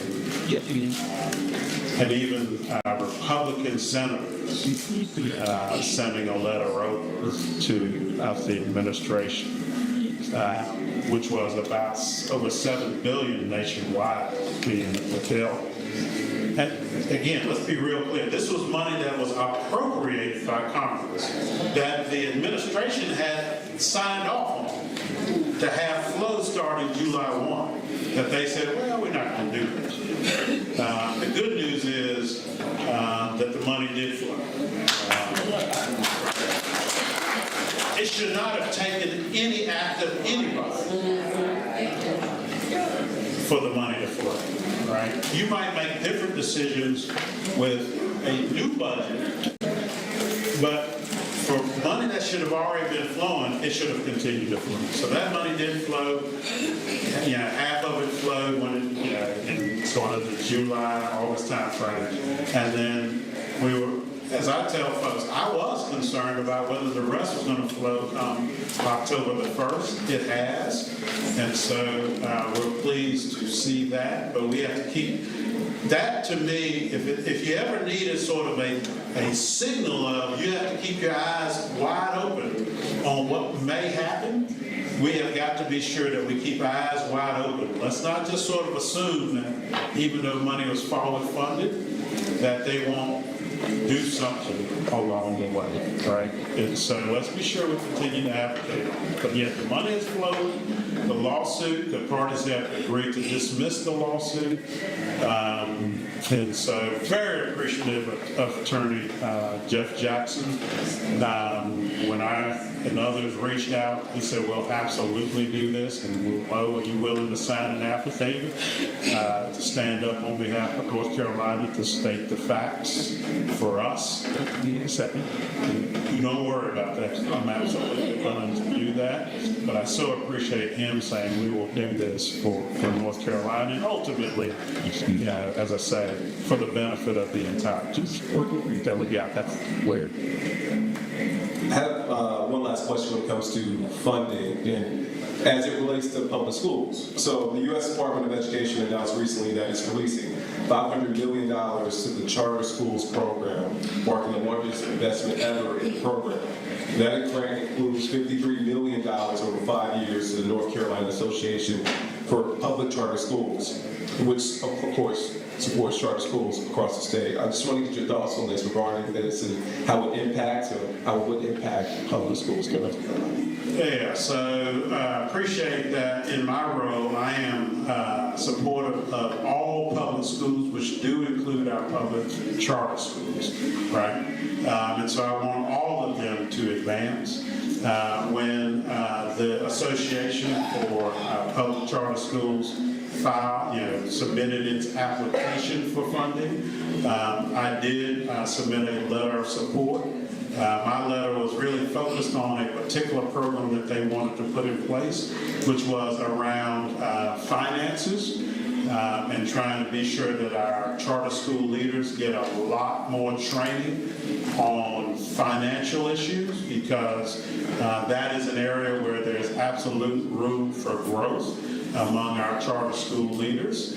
And so, was pleased that they were able to get, well, they got even more funding than I thought, that I was being supportive of. But know this, that from my vantage point, we are looking to work hand in hand with the association to benefit our charter schools and the students who are attending our public charter schools. Yeah, that's fine. All right, one final question. So obviously here today we have educators, we have families, we have community stakeholders here who want the best for public schools. Any advice, any words of advice for folks here at this point? Yeah, so advice. Let me start this way with a sincere thank you, first of all, right? So to parents, thank you for allowing us to educate your children. 84% of students who are eligible to attend school are attending public schools, and so we need to be reminded that the vast majority of our students being educated in our public schools. So to parents, thank you for allowing us to do that. To our educators, thank you. Right. Many of you have heard, but I want to be sure that I reiterate it here, that I revere each and every one of you for the work of you. So I have to start with thanks before I get to any kind of advice that I might provide. As far as advice is concerned, stay in the game, number one. Do not give up. Right? It will be real easy in these moments to say, I'm checking out, right? Or I'm going to step aside. But don't do that. For the benefit of our children, please, I request of you to stay engaged. Second, depending on your particular role or avenue or lane, continue to do that work and do it exceedingly well. So if you're an educator in the classroom, do that work and do it exceedingly well. If you're a parent, do that work and do it exceedingly well. And then on top of that, as I mentioned earlier, there's a strategic plan that's now in place. We'll have implementation teams. It would be so beneficial for you or you through your organization to find what speaks to you in the actions. You can go online, NCDPI, and look at all of the actions and say, this is the one that I want to be a part of, and join that team, or try to let us know you're interested in that, so that when we're putting together teams, we can consider advocating for our children in whatever ways make sense. I like to remind folks that there's a lot of noise out there, a lot of noise about public schools.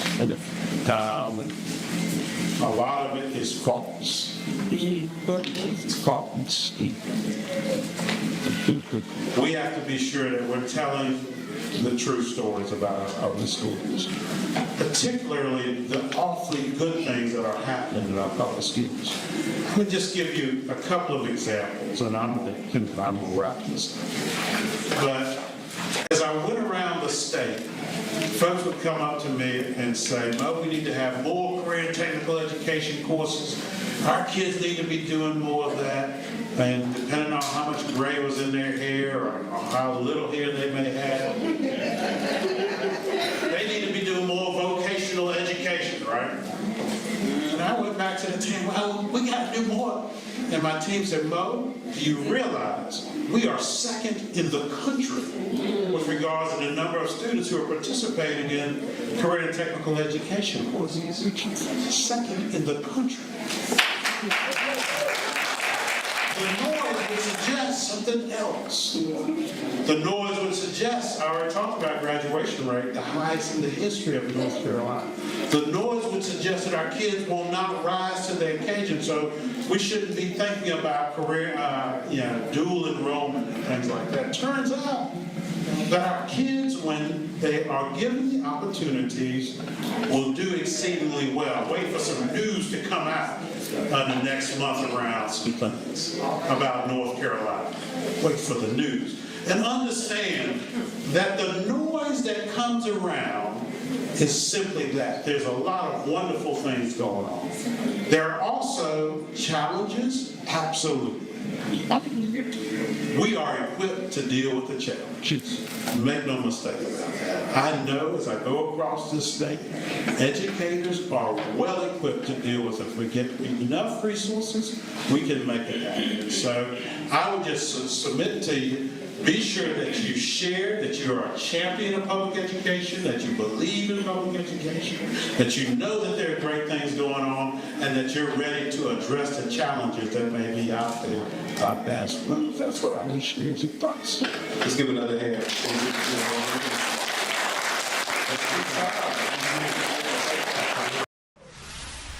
A wonderful discussion there between Nick Sturdivant and a representative there discussing everything. Obviously, the North Carolina Superintendent Public Instruction.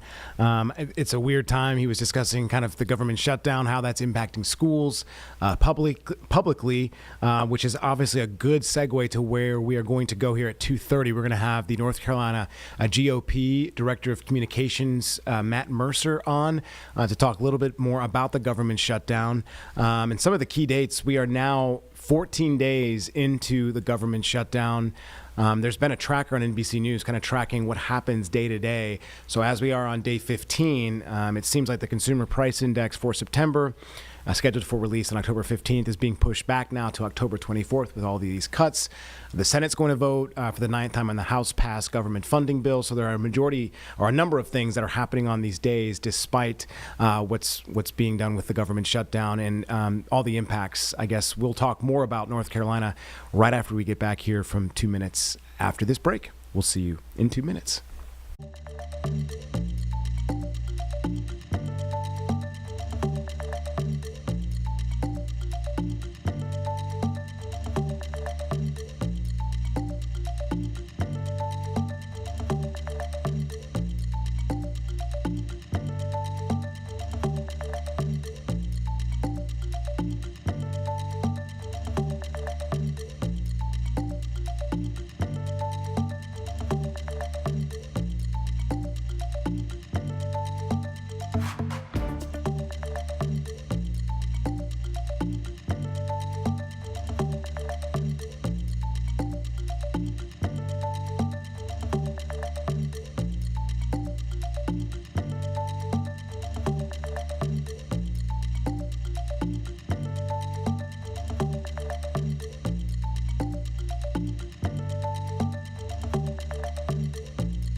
And just like that, we're back here on WCNC Plus inside the Impact Studio. We appreciate your time. We do want to bring on the Communications Director, Matt Mercer from the NCGOP. And Matt, I do want to say you are a native of North Carolina, grew up in Rockingham County, just north of Greensboro. You graduated from UNC Charlotte, though, so you know, I'm sure, a lot about Charlotte, what a beautiful city it is. and all of the and all of the lovely things that we have to offer here. I'm going to talk a little bit about the government shutdown here, sir. So again, thank you for your time. And you know, let's not forget. I know you have not forgotten about the devastation we saw with Hurricane Helene in western North Carolina. We've talked a lot about how this government shutdown could affect national parks, specifically the Blue Ridge Parkway, and how important that is from individuals talking about how this is impacting them. Yeah, we certainly are, and I had to throw my axe picks up to start with, but very serious topic, talking about the government shutdown, and really it's the Democrat shutdown where we have heard some stories from contractors and things where they have told us that, you know, they said they would be okay for a little while, but the longer this drags on, the more severe those impacts are, and I think it's really concerning. You know, this is a very simple question. Are we going to open the government or not? Republicans voted to do that, overwhelming number. Even some moderate Democrats voted with Republicans to open the government. But you have this real intransience from Senate Democrats who have refused to do their job and refused to open the government. And so that's really what this question comes down to. We can address all those things, hopefully mitigate as much as we can. But really, it's concerning that Democrats are so captivated and captive to their left-wing base that they're refusing to even open the government because President Trump supports doing so. Matt, I gotta say, a lot of people have asked, just to keep the facts straight here, Republicans own the executive branch, the House, and the Senate. I hear you talking about the Democrats in here. How do we get past this? As I said, the Republicans have control of each three branches of government in that respect. How do we get past this and get to work in a necessary way to make sure that we can get the government back open? Yeah, just a couple things to make sure that we're looking at the whole picture. It takes 60 votes in the Senate to get past the filibuster. Republicans don't have 60 Senate seats. Certainly would be a lot easier if Republicans did. You know, maybe we'll get that in 2026. But also, Republicans have done this before to shut down the government. And honestly, it hasn't worked out because eventually the government has to reopen. And so this is really on the Democrats doing their job to join with Republicans to take the issues that they say that they're concerned about and actually talk about it, and not holding the government hostage, holding our service members hostage, holding low-income families hostage because they can't get their way and give them everything that they want. So therefore, they're shutting down the government. That's really what we're talking about here. And so I think everyone has said, let's have a conversation. Let's talk about these things, but let's get the government open with the same budget, mind you, that President Biden approved when Democrats controlled Congress just a couple years ago. We've heard calls from the governor, obviously, to get to work on a full budget here in the state of North Carolina, the expansion of Medicaid and Medicare as well in the state. There's been a lot of talk about health care being at the center of this government shutdown, specifically for Democrats, and how they do not want certain insurance premiums to rise. And that is what they state as at the center of their argument in this. What do you have to say, Matt, in terms of that? I mean, a lot of folks are looking at this, those subsidies that weren't going to necessarily be extended, and folks necessarily, it seems by numbers, didn't want their insurance rates to go up. However, as you pointed out, they do want their legislators back in Washington to work. So again, how do we find a common ground specifically on health care to make sure that Americans aren't paying more for their health care? Yeah, I think that's certainly a concern that we all have. And I would point out that Democrats introduced their own bill that would add over $1 trillion in new spending for health care for illegal immigrants. That would undo the reforms in the working families tax cuts, such as $50 billion going directly to rural hospitals. Everyone wants healthcare prices to be lower. Everyone wants families to be able to afford the health care that they need and deserve. And Republicans are committed to doing that. You've seen President Trump take action with things like prescription drugs for most favored nation status. Those are things that Democrats just scoff at when that's going to make a real impact for families. And so I think everyone is open to talking about this issue, to talk about these subsidies that were introduced during the Biden administration, you know, whether they still need it, whether they need to look differently. So everyone wants to have this discussion, but having it where Democrats are taking the federal government hostage is not the way to do it. I also, one last question here, Matt. Obviously, everything is all eyes, not just on the government shutdown, but on 2026, the midterms ahead, redistricting here in North Carolina. We saw Senator Phil Berger talk about how they're looking to come back, bring everyone back to Raleigh to potentially get this figured out, as the president has called for redistricting map. And it seems like, we've been through this. We saw Texas, we saw California get involved in this. Is this the norm now for politics? Because I think a lot of Americans are just wondering, where does the buck stop in some sense? Yeah, I think what you've seen is Republicans here in this state and our legislative leaders jumping into the fray to stop California and Gavin Newsom from rigging the maps in 2026 in their favor. And so I think what you're seeing is President Trump won this state 3 times. The people of our state support President Trump's agenda, and having it taken away because of one state having a rigged map, and that's already rigged, and we're trying to rig it even more, that's not fair. And so I commend our legislative leaders again for jumping in to take this decisive action, and look forward to campaigning for those strong Republican candidates next year. As we're speaking, I'm just seeing, if you don't mind me saying here, Matt, that Speaker of the House Johnson saying that he and Hakeem Jeffries are going to make a joint appearance. And I'm sure, since you've been on with us, this could be big. And I've been reading all day about how far apart both sides have been. It seems like this could maybe be a potential move towards getting the government open. I won't speak too much hope on this, but have you heard anything about this potential joint appearance that seems to be happening here today?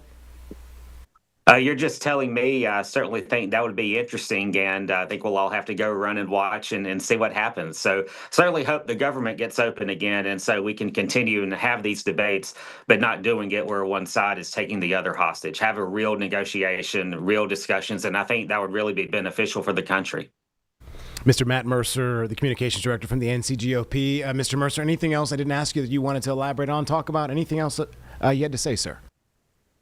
I just look forward to hoping to get this resolved so our troops can continue to get paid, so families can get the assistance that they need, and doing it in a way that benefits everyone for our country. So I appreciate you having me on today. Amen to that, sir. God bless you and appreciate your time. Thank you. All right. Mr. Matt Mercer, again, communications director from the NCGOP. We appreciate his time. We're going to take a quick 2-minute break. We'll be back right after this.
And we're back, folks. We're going to take a quick weather update with Majestic Storm right now. Well, good Good Wednesday afternoon to you. I'm WCNC meteorologist. Majestic storm and yet again a gorgeous fall day out there in the mountains. Lots of beautiful trees continuing to change colors. It would be a great couple of days to head up into the mountains. If you can't do it today or tomorrow, even this weekend should be nice, but probably much more crowded. Taking it on home, though, you can see lots of sunshine out there from Dallas to Monroe, Lake Norman, even right here in the Queen City. Hardly any cloud coverage whatsoever. I mean, yesterday was gorgeous, wasn't it? And if you liked yesterday's forecast, well, simply put, you will love today's as well. It's going to be warm and dry with temperatures near 80 degrees. We do have a dry cold front moving in. It's going to slightly drop down our temperatures, especially by Friday. But then this weekend, make those outdoor plans on Saturday, because on Sunday, that'll be our next best chance to actually get some more rain showers. Yesterday, we topped off at 81 degrees, and today, we're going to do it all over again. Again, we're looking at low 80s, low humidity, and nothing but clear sunny skies for us. There's the afternoon ahead. Hopefully you can get outside and enjoy it. Maybe you need to do some lawn work. It'd be a great day for that. Or if you pick up the kids after school, send them out to play. It's going to be a perfect day. Now, if you're up in the mountains today, you have the right idea. Upper 60s across Banner Elk, low 70s in Boone, topping off at 70 degrees this afternoon in Blowing Rock. Looking towards the foothills, we're mainly seeing a mix of upper 70s and low 80s, again with more sunshine than cloud coverage. Once we bring it back to Charlotte, again plan for low 80s for us, Gastonia, 78 though up towards Statesville, and 79 for Lancaster and Monroe, so a few degrees above where we should be. Now, if you've spent any amount of time outside over the last few days, yeah, I'm sure you have noticed how gorgeous it is, but have you noticed that the humidity has been really low? You can plan for that again today, and then a dry cold front is going to not only drop down our temperatures, but it will bring in drier conditions, which will allow for the dew points to even drop more, so that crisp fall air early in the morning will be very noticeable as we're heading through Friday. Look at that. Waking up to upper 40s. Are you ready for it? We'll likely see a mix of upper 40s and low 50s in Charlotte, and remember, even cooler across the mountains. This weekend, Saturday, it gets warm, and then Sunday we do start to see slightly cooler daytime highs, and you can see in our futurecast here, I mean, we're under a strong ridge of high pressure today that is going to allow for that sunshine to shine bright really all across the Carolinas. Be a good evening to even have some dinner outside out on a patio or take an evening walk. Temperatures as we're heading into Thursday morning, remember, mainly into the 50s. Tomorrow morning's commute is going to be gorgeous with clear skies, cool conditions. As you're sending those kids off to the school bus tomorrow, you can see off to school. Likely going to need a light sweatshirt, but they will not lead it into the afternoon as temperatures will be into the 70s, and it is going to be nice and sunny. Futurecast right here, that weak cold front going to swing through again, not bringing any rain showers with it, but dropping our temperatures down into the 70s after today. So get out and enjoy those low 80s. Still very comfortable Thursday and Friday, and then those rain chances. We won't really have our next best opportunity until Sunday. You can see this cold front. We'll be watching it over the weekend as it continues to swing into the area. I think about a 50% chance seems about right now, meaning not everyone will receive the rain, but I think that's going to be our best chance as we're looking towards that Jerry Hunt Supercenter 7-day forecast. Enjoy the beautiful weather. I mean, it is going to be stellar. Low 80s today, 70s as we're heading into Thursday and Friday. Have a great one.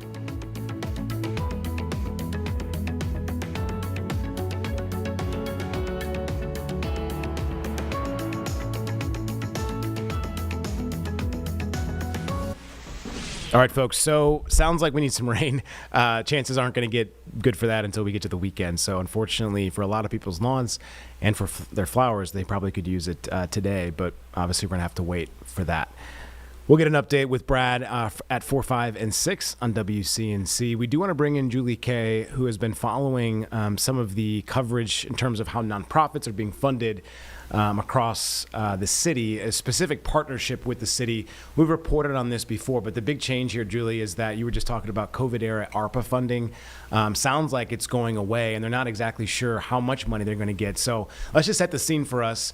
This was money that was kind of, I guess, set aside during COVID to make sure that these nonprofits were able to still run, right, when everything was shut down. Yeah, so COVID-era ARPA funds helped all sorts of local municipal governments do whatever they need to do with them. Charlotte used a lot of that for these nonprofit grants. This was already an existing program, the City Partners program, where they would give grants to nonprofits that specifically aligned with the city's goals. They have, 5 investment areas. One of those is transit, things like that City Council is particularly focused on. So this was a thing prior to, but the ARPA funds did help supplement some of this nonprofit help that the city was giving out. And so that is something that we are running into with this round of applications that just opened up a little while ago. Important though, I know applications don't close until December, but the reason I wanted to talk about this week is because on Friday, there is a mandatory information session that is also new for nonprofits this year. So multiple things going on. We are out of ARPA funds, which is kind of outside of the control. A lot of governments are running out of those at this point as we're many years post-COVID pandemic lockdown. But also they are trying to have an effort of more transparency in this process. Like I mentioned, they're looking for specific things. It's not just any nonprofit. It can be really all sorts of different ones. Like I talked to the History Museum today. They are receiving grants the last 2 years. And so they are encouraging people to apply, but they just want to make sure people do it in a specific way and understand the process and make sure that they're aligning with the goals. Last year, this is not just a this year push. Last year, they added a more clear guideline for how these nonprofits will be scored, so that's more public. So this is really a larger push from council to add some transparency, especially on top of potentially limited funding. I got to ask, I guess, if I can do this in layman's terms. So the federal government doesn't have ARPA funding. Is the city thinking about getting this funding from somewhere else or from the federal government? Where are they thinking that they will get this funding back or receive it again? So there was already funding associated with this program. So it's not all the funding going away. Got it. We know that they pull some from the general fund, although this will be impacted by, we had an increase in nonprofit funding for a while that we kind of got comfortable and used to. And this, not just Charlotte, but multiple cities running out of this kind of supplemented funding to bounce back from COVID. Just because we are kind of past COVID doesn't mean we're not still dealing with the residual effects, as you know. As you've reported on as well, we've also got other things going on. Inflation right now, prices are really high. We've got tariffs. Nonprofits are dealing with other federal, state funding cuts. So it's all kind of compounding into just I would imagine they're probably going to get more applications, not just because they're trying to, get the word out, but because nonprofits right now are competing for kind of a small pool of money across the country. I remember reporting on Roof Above. They're a nonprofit that had been funded from the city and doing so much for the unhoused and so many other individuals that needed their services. So I can only imagine. I did see through reading your story as well, the museum needing the funding for a specific exhibit, right? I mean, you can't bring these outer worldly exhibits to Charlotte without money. And that's kind of a really competitive exhibit too. It's something that they were saying, even comparing it to the history museums in Boston or Philadelphia. This is a really high-tech exhibit. I was there as a school bus arrived. I saw some of the kids interacting with what they already have. It's going to be a completely different setup in April when that opens, and that's going to be huge. But what I think was really interesting about that conversation was I didn't even realize that the Charlotte Museum of History does not receive other municipal funding. I think a lot of people don't know that. I was shocked by that, and she said, it's philanthropic, it's its own entity, and they have been campaigning for a while to be added to that list of more permanent arts funding. And so they're unsure if they're going to apply again for this grant this year because they're really hoping that pulls through. They've been working with council members in the city to try and get on that list. As we know, council has a lot going on right now, and so we'll see if they end up applying, but they did say, this has been a great addition when we are also dealing with funding concerns. They have not had to cut staff like some other nonprofits have had to, but I've definitely watched every dollar and where it goes. Something else I wanted to mention about what they like about this program is some of that transparency of when you get funded by the city of Charlotte, you get vetted.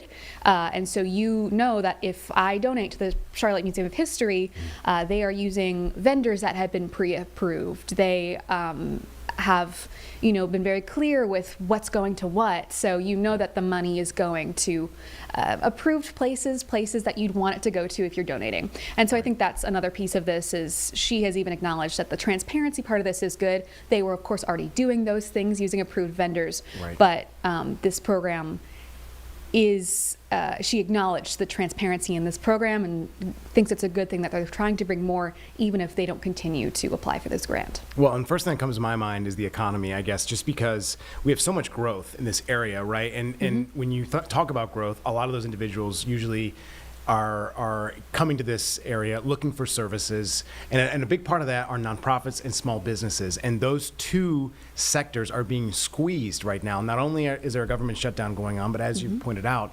inflation, the economy in terms of the numbers, the labor statistics, it just does not look good right now. I think I read the other day that 20 out of the 50 states, their economies are either near a recession or in a recession. So has there been any discussion about how this could impact growth long term if they don't have adequate funding for these nonprofits? Has anybody really correlated those two? Just in my previous reporting, I think that's an interesting, larger question. I've been at a lot of these city council meetings. I was there through many of those budget discussions, and this isn't just a thing at the city level, it's also at the county level that they are kind of foreseeing the sales tax revenue going down a bit, not getting as much money as normal. People aren't spending a ton of money right now, is really what's happening for all sorts of reasons. You mentioned we're approaching maybe recession in some places, inflation. People in general are just being a bit more frugal, I think, because they don't know what's coming. And so that's a piece of it too, is that the city may have less money to work with, the county in particular as well, going forward in the next budget cycle, which will be addressed down the road in May. We're definitely talking far ahead here. Well, but you that's how it have goes, to, though. because they have to plan ahead for potentially we might not have as much money as we've had before. Even if the city continues to grow, people might be spending differently than they typically do. So that's a great question. It's definitely one I think people have, and I will just have to see. Yeah, and I didn't mean to throw it on you. And I know you're thinking about it as well. I have reported on it too. That's kind of why I brought it up. But I just, again, I think about all the forward momentum that not only Charlotte has, North Carolina in and of itself. And then not to think about all those nonprofits that you've reported on, I've reported on, Samaritan's Purse, who's headquartered in Western North Carolina. I can't imagine what those individuals are going through right now. And so something to be thinking about, and we appreciate your reporting because this is something that I think that Charlotte knows they're going to need to find funding for something for these individuals to make sure that they can stay afloat. And when funding goes away for nonprofits, or it's harder to come by, people that rely on nonprofits, particularly ones that provide necessities for people, those people then rely on the city or the county or the state. And so it is just a domino effect. So it's definitely something to pay attention to. Right. All right. Watch Julie K's story tonight. Julie, remind us when it's going to be on? 5:30. 5:30. All right. Don't forget. We appreciate your reporting, always on it. And man, great stuff here. Appreciate your time. Thank you, Colin. Thank you. All right, we're going to take a quick 2-minute break. Once again, we'll be back right after this.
All right, folks. Thank you. Welcome back. Appreciate your time. We're getting a situation reported from KSDK, our media partners in St. Louis, that there's a potential shooting. So we'll gather more information as crews are heading to that scene. As we get more information from that, we'll send you to that. But we do want to go to Representative Hakeem Jeffries, who is speaking, I do believe, on the floor. Or excuse me, this is Cory Booker. We'll listen in right now. Hakeem Jeffries was speaking a little bit earlier. We'll go to this live and in person. We're not even willing to sit at the table right now and negotiate a way to help Americans in their time of crisis. And what frustrates me about this is it's not that hard to do something about it. I've watched over the last 10 months as Republicans have seemed to be able to find the money for so many other of their priorities, whether it's the explosion in hiring they're doing in ICE as we see the work going on in cities from coast to coast, whether it's finding the money to give billionaires the biggest tax cut, corporations, big tax cut. They seem to find the money for anything, and we're hearing now that the president is trying to bail out one of his friends with $20 million of taxpayer money. We can come up with money for those things, but not for struggling families, struggling small businesses, without the people who are struggling in our states, who are watching the clock tick closer and closer to the point where they can't afford their insurance. Budgets are reflections of our values, and we're standing up for what I think is the greatest of all American values, is that we stand for each other. Now, I believe, unfortunately, this is part of a plan. It's very clear to me. There's an old saying, don't listen to what I say, watch what I do. Well, we have seen Republicans over the years do everything they can to gut and cut or end the Affordable Care Act.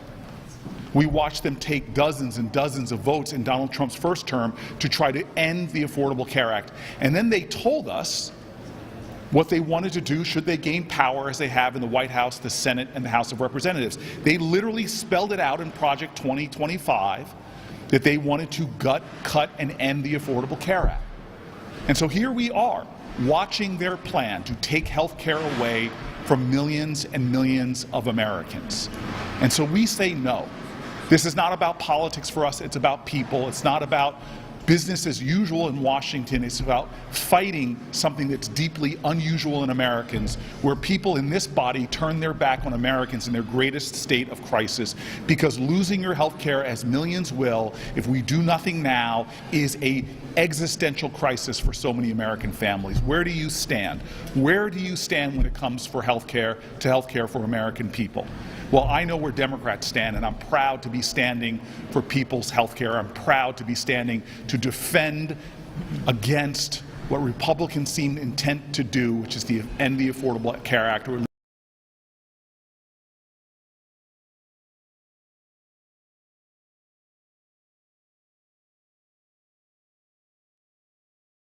All right, folks, we lost our feed. In fact, we're about to go to a press conference of North Carolina Democrats who are going to talk a little bit more about the government shutdown. We just had Matt Mercer, the NC GOP communications director, in our 2 o'clock hour. So if you do want to watch that, you can watch it through this app, WCNC Plus. We talked to him about a number of things, specifically about the government shutdown, how that's going to impact Western North Carolina. And we did discuss, obviously, that, you know, Republicans have president, the Oval Office, they have the Senate and the House, how to get through that and to get both sides back in order. And in fact, C-SPAN did report about 30 minutes ago that Representative Hakeem Jeffries and Speaker Johnson are going to make a joint conference at some point, I expect, today. So when we get more information on that, we'll let you know. Again, expecting this press conference to begin here shortly. And Jeb, this press conference is in Charlotte, right? That we know of? Okay. Yeah, we're in Charlotte. So we're waiting, I believe, it looks like it's in Uptown. So just waiting on this to begin. And we're still trying to verify information on a potential shooting near St. Louis. A report of an active shooter in North St. Louis. They do now, KSDK does have something on their website And we'll see if they are in coverage. It seems like they are. I'm not seeing anything else. We've been combing social media, online as well for any reports. Sometimes when these situations happen, you start to see a number of videos and reports. You have to verify them, obviously, to make sure that these are accurate, but not seeing anything other than what KSDK is putting on right now.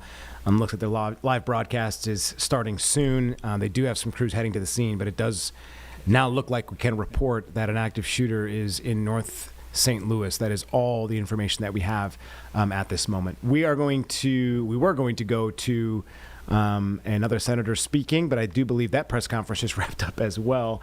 So we'll continue to fill a little bit of time here just to, again, shift our focus back to where we're about to go. In a 2 o'clock hour, we spoke to Matt Mercer, who is the Director of Communications for the North Carolina GOP. He spoke on the government shutdown. So we're going to get the other side here in a few minutes from the North Carolina Dems talking about the government shutdown. And we did discuss a number of things, how healthcare has been at the center of this for Democrats, how Republicans have called on Democrats to come back to work, to come back to the table. So we do have some Senate discussions going on right now. We'll take them live as we wait for this press conference here in North Carolina.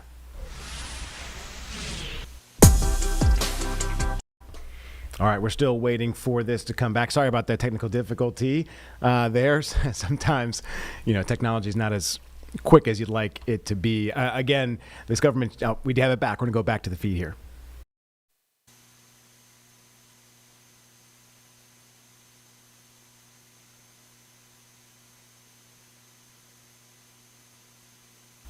All right, so our audio is not working, but a number of senators have been speaking again on the government shutdown and how this is going to impact federal workers, veterans, TSA agents. And as I'm looking, we do have the North Carolina Democrats starting to... Sorry? All right, we'll take a quick break here in 2 minutes. We'll come back right after this.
And just like that, we are back. We're just about to hear from North Carolina Democrats who are talking about the government shutdown. As you can see, a live photo right now, live picture, I should say, from our photographer out in the field. Government shutdown has been a discussion. It's in its 14th day, leading to potentially a 15th day. But we did hear that Representative Hakeem Jeffries and Speaker Johnson are going to make some type of conference, a joint conference together. That's all the information that we are being told. We see Representative Alma Adams there in the shot, among many other representatives and senators from this state.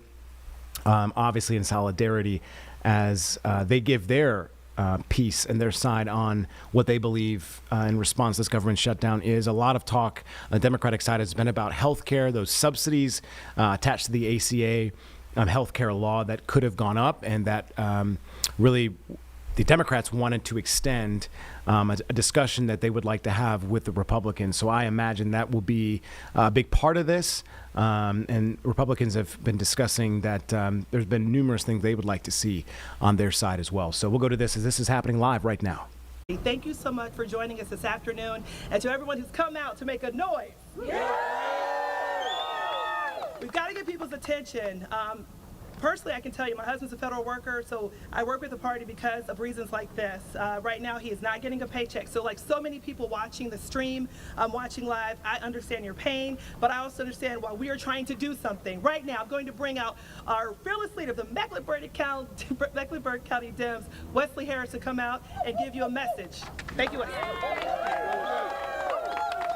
Thank you so much, Amanda. Thank you for the North Carolina Democratic Party for helping organize this. My name is Wesley Harris. I'm the chair of the Mecklenburg County Democratic Party, and want to thank everybody for coming out today, particularly our elected officials from our State General Assembly. We have Representative Julie Greenfield, State Senator Joyce Waddell, Representative Mary Belk, Representative Becky Carney, and Representative Carolyn Logan. And so thank you all so much for supporting. And of course, Congresswoman Alma Adams, who you'll hear from in a second. Thank you all so much for coming out. As y'all know, they're actually heading back to Raleigh next week to do another blatant power grab by the radical Republicans in Raleigh of trying to take a well-earned congressional seat from the people of North Carolina and give it to their party. But we're here because the federal government is shut down. And the federal government is shut down because Republicans would rather shut down the government than deal with the health care fix that they actually started. And so while families in Charlotte and across North Carolina face this uncertainty, Republicans are simply unwilling to just make sure that people have access to affordable health care that is already in the budget, that has already been in the federal government, and they're choosing to keep the government shut down as a result. They are prioritizing their tax cuts for the wealthiest 1% of Americans than making sure that we have a government that actually works for the people that need the government the most, the people that are truly the backbone of the American economy, of the North Carolina economy. These failed policies are hurting North Carolinians. These same leaders that are championing trade wars, that are raising prices on everyday goods, and then they're trying to take away their healthcare subsidies to make healthcare even more expensive. You cannot blame somebody else for an economic plan that is putting pain on people that you yourself caused. And so while President Trump and the GOP refused to negotiate, this republic was built on compromise. You know how I know that? Because when Joe Biden was president with only 50 senators, we not once had a government shutdown because we knew how to pass some of the most bipartisan legislation that was transformational in our country's history since the New Deal. We know how to come to the table. We know how to compromise. We know how to have a government that actually works for the everyday people. And so the fact that they are simply unwilling to even talk about it, trying to place the blame on the party that does not have the White House, does not have the majority in the House of Representatives, does not have the majority in the Senate, is the height of arrogance. And so the Democratic Party is going to be standing firm for our values. We're going to be standing firm for the people of North Carolina because we know we have to have a government that works for everybody. We have to have a government that invests in our people. We have to have a government that invests in our communities. That is what people are sending our representatives to Raleigh for, sending our representatives to Washington for. And we are tired of the partisan games, and so we are not going to roll over. We are going to only accept a government that actually works for our people. And so this is a call for action. They've done this before. When Trump was elected in 2016, he did the exact same thing. He came out there and was like, let's get rid of Obamacare. They knew it wasn't popular. They tried to do it anyway. They failed because even the Republicans knew it was unpopular, and then they suffered at the ballot box. When you have lost Marjorie Taylor Greene, you know for a fact how far away you've gone from the mainstream and how dangerous your rhetoric and how dangerous your policies are. And so regardless of what happens in these next 2 weeks, you will be damn sure that every single voter in North Carolina coming to the polls, not only for our municipal elections that start tomorrow, but for our midterm elections next year, will be damn sure they know which party is going to be fighting for them. And so I'm proud to introduce it to one of our true champions who is fighting for the people of North Carolina and Mecklenburg County and Washington, D.C. every single day, Congresswoman Alma Adams. Thank you, Mr. Chair, good afternoon, everybody, and thank you for being here, and welcome to the 12th District and the great Queen City. You know, North Carolina Democratic Party Chair Clayton, thank you, and thank you for the party for hosting today. This is the 15th day of the Republican government shutdown. 15 days of harm to North Carolina because Republicans would rather keep the government closed than protect affordable health care for American citizens. That's 15 days that our veterans who serve this country, going without their VA benefits and services like career counseling and transition assistance, and it's 15 days that 110,000 constituents in my district, Social Security recipients, they are experiencing even more delays. And that means that 15 days, 35,000 small businesses in Mecklenburg County their loans will be paused. That's going to hurt their ability to stay open. And still 15 days, Republicans refuse to meet Democrats at the bargaining table to pass a bipartisan bill that will reopen the government and extend affordable care tax premium cuts to people who need it. So let me be clear, folks. No matter how often Republicans repeat those same old tired talking points, extending the ACA tax credits cannot wait. Cannot wait. Because right now, as many as 88,000 of my constituents are expected to receive notices in the mail from their health insurance companies announcing that their premiums will significantly increase without the ACA tax credits.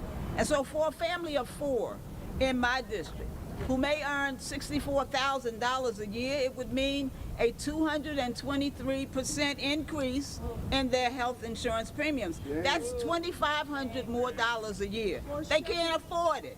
And then 22,000, more than 22,000, about 25% of the residents here in the 12th District, these price increases will cause them to be uninsured and they won't be able to get health insurance.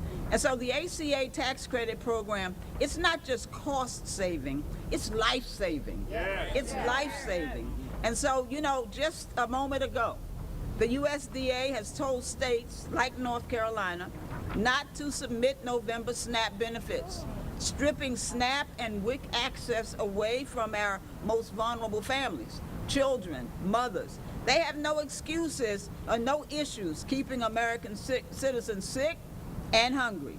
And so, well, we look at nearly 7,000 federal employees in my district. They're going to go without pay. Speaker Johnson and House Republicans have decided to keep staying on paid vacation and not to come to work. And they ought to feel ashamed about that. But rather than work across the aisle, they've chosen to endanger the livelihood of our federal workers. Our federal employees are not political bargaining chips. And I'm grateful to see organizations like AFL-CIO already filing lawsuits to stop these unprecedented mass firings. And I know that while they fight in court, we're going to be fighting right out here, boots on the ground, and we're going to be fighting in the halls of Congress. And so Republicans may have abandoned our federal workers and North Carolinians and the American people, but we will never. And while they refuse to do their jobs, it seems to me like the Republicans in the General Assembly, and I'm thankful for the good Democrat Republicans who are here, that those in the General Assembly, the Republicans, they're taking a page out of the same damn playbook. Because North Carolina still doesn't have a budget. Medicaid is still underfunded. North Carolina teachers and lawmakers are still, law enforcement officers are still not paid what they deserve. So instead of addressing those issues, they are returning to Raleigh next week, as you've heard, to shamelessly steal another congressional seat or maybe more for Donald Trump. Republicans are, ashamed. They're afraid of losing, so they're cheating, making it so the president, not North Carolina voters, will choose who represents our state in Washington. Republicans are picking their constituents rather than constituents picking them. But let me just remind them, damn it, Republicans, you don't work for Donald Trump. You work for the people of North Carolina.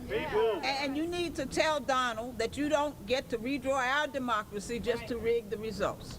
And so I want to remind my Republican colleagues that if you don't listen to your constituents now, you'll hear them later at the ballot box. So listen, this fight is not about lines on a map, it's about lives. It's about schools, it's about jobs, it's about people, it's about justice. Simply put, it's about who gets to decide what North Carolina looks like. It should be the people. The people are politicians, and I say it's the people. The people get to decide. Ladies and gentlemen, that's what democracy looks like. And there's a simple solution to all of this. Republicans need to start putting people over politics. Mike Johnson, it's time for you to get your ass and Republicans back to Washington to work together in good faith with Democrats to craft this bipartisan bill that will serve everyone. It's time for North Carolina Republicans to listen to the needs of their constituents over the rambling tweets that come out of 1600 Pennsylvania Avenue. North Carolina Democrats at all levels of government are putting North Carolina first. And so I invite Republicans to join us in doing just that. Thank you all for being here. I want to introduce Representative Terry Brown.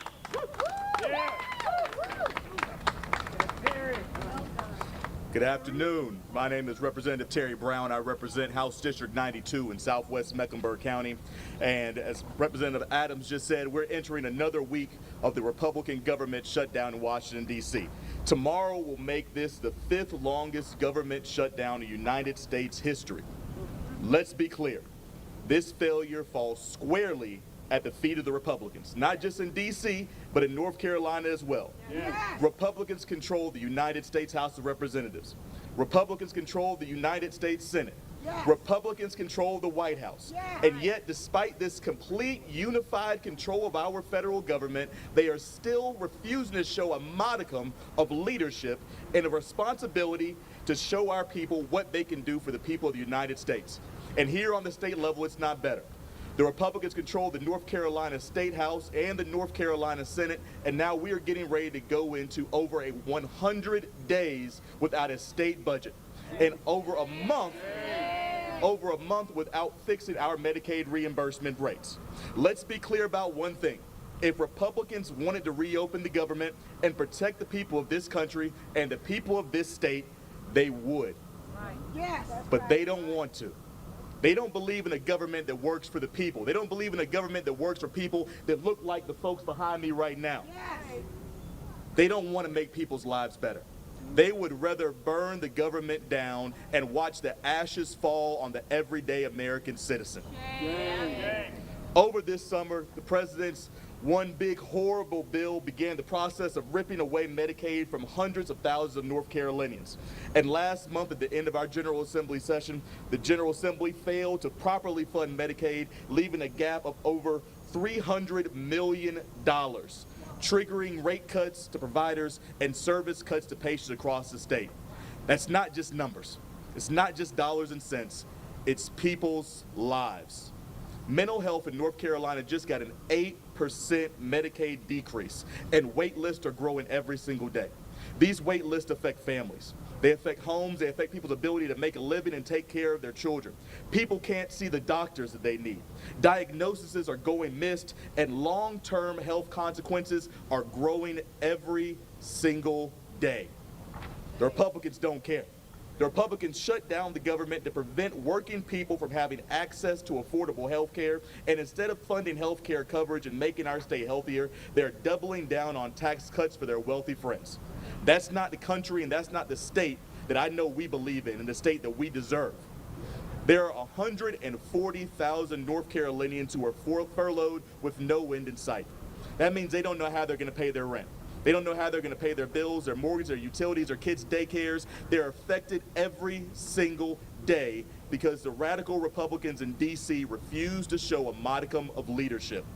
Food pantries across Mecklenburg County today are seeing a rapid number of veterans and their families coming to take advantage of their services, and they're already having to make the difficult decisions on how they're going to portion out food for the remainder of the year. That is a real effect. People are leaving the VA hospital and going directly to food pantries. That's not our America. That's not our country. This is an utter failure of leadership. Grocery store prices are skyrocketing. Grandma has to drive hours to get the health care coverage she needs at our rural hospitals. Utility bills are through the roof. All the while, the Republicans in D.C. and Raleigh are only worried about memes and drawing new congressional districts to bolster their numbers. That's not what they should be doing. Republicans need to reopen our government and do the work of the people, not bow down to the White House. They need to get it done now. Now, it is my extreme honor to introduce to you Aaron Soto, who is our neighbor out east in Stanley County. Aaron? Good afternoon, everybody, and thank you for coming. It really means a lot to have so many people here to support us. My name is Aaron Soto, and like Amanda, this is a personal story. For nearly 30 years, I had the honor of serving our country as a federal government executive at USAID, the agency that leads international development and humanitarian assistance. Our mission was to save lives, to fight poverty, and promote democracy all over the world, all in the interest of the American people. But that mission and my own livelihood came to a sudden stop. I retired and started a small business, and after 10 years, by January 2025, I had 3 federal government contracts. Those contracts provided work for 9 other people and countless vendors. Then, just after the new administration took office, those contracts were severed without warning, gone. And it was done in such a cruel and inhumane manner. I had no choice but to let the 9 people working for me, to let them go. Some of them right here in North Carolina. Then, the ripple effect you could see was immediate. In the first weeks, I was in shock. And everywhere I went, whether it was the grocery store, the bank, or the gym, and people would say, "Hi, Erin, how are you doing?" I'd say, "Awful." And I let them know why, and I let them know who was to blame, the Republicans. Then I had to cancel my contracts with my local accounting firm, with my bookkeeper, with the tax preparer, with the website host, and a lot of other vendors. Next, I did what any family would do, and hundreds of thousands of families are doing this today. I looked at my budget and I started cutting. I started with subscriptions of newspapers. I went to streaming services. Then I went to insurance, my life insurance, my home insurance, my health insurance, and my auto insurance, reducing the premiums and increasing the deductibles. I looked at my grocery bill. I turned down the heat to save on utility bills, and I skipped a visit to the dentist. You start making choices. People across the country are making choices that no one should have to make, not in America. Right. But here's what they didn't count on. When you take away someone's purpose and their passion and their job, you make them angry. And you give them time. And I am using my time as the newly elected chair of the Stanley County Democratic Party, expanding our party. Thank you. This shutdown isn't just a headline. These are real people's lives. Yes. They're playing with our lives. It's heartbreaking. It's also an awakening. The American people are waking up to the cruelty, chaos, and corruption of this administration. And we will not stand for it. Right. No. We will not stand for it. The Republicans need to rehire federal employees, yes. Pass a budget that preserves health care, yes. And let them get to work for the American people again. Woo. Yes. End the shutdown now. Yes. So my message to Washington is this. You might have thought you were just cutting contracts or shutting down the government, but what you really did is firing up an army of citizens who believe in public service, who are now going to work to protect and serve our democracy. And if you're sitting out there and you're watching this, I want you to know that you are not alone. My USAID colleagues, they're experts in democracy, logistics, health, and they are putting their skills to work. They're knocking on doors, making phone calls, writing postcards, giving money, raising money, and stepping up their work in pro-democracy organizations. And yes, they're even running for office themselves. And yes, they've offered to come to Stanley County to help me out. So if you're watching this and you're thinking, I want to do something, I ought to do something, consider this your call to action. Vote! Make sure you register to vote, make sure you make a plan to vote, and then execute that plan. Volunteer with your local Democratic Party. Change doesn't happen by itself. If you want change, and you want to change what's happening in Washington right now, elect leaders like Senator Roy Cooper. Leaders who will represent our interest and protect us and our families. Amen. Thank you. And it's my honor to introduce to you Braxton Winston, the North Carolina AFL-CIO. Good afternoon. My name is Braxton Winston, and I'm the president of the North Carolina AFL-CIO. And look, the constituents I represent, they're Democrats, they're Republicans, they're unaffiliated, and everything in between. So when this shutdown happened, I went to my members. A large part of my membership are federal workers who are represented by unions like AFGE, who are fighting, who are leading the fight against the Trump White House's war on American workers. And I went to them and I asked them, how can I stand up for you? This is a dangerous time for you all. I want to know how I can be the best advocate for you, and your families, and your jobs. And the advice that they gave me was clear. Tell the Democrats to stand strong. Tell Congress to get to work, put the American worker first, fund the government, and fix this health care crisis. Right now, there are tens of thousands of North Carolina workers who are either not at work or are at work without a paycheck. That is shame. That is shameful. These are workers who are protecting our waters, protecting our airs, inspecting our food to ensure the safety of our families day in and day out. Here in Charlotte, probably the highest concentration of federal workers can be found at the crown jewel of our state's economy, right on the west side, the Charlotte Douglas Airport. Right now, we have air traffic controllers who don't have a full paycheck. We have air traffic controllers, and we all know how difficult and how integral of a job that is for all of our safety, who are worried that their mortgage won't be paid, that their kids' school won't be paid, that they aren't able to handle the responsibilities of everyday life, and that they will be held accountable for if those bills don't get paid.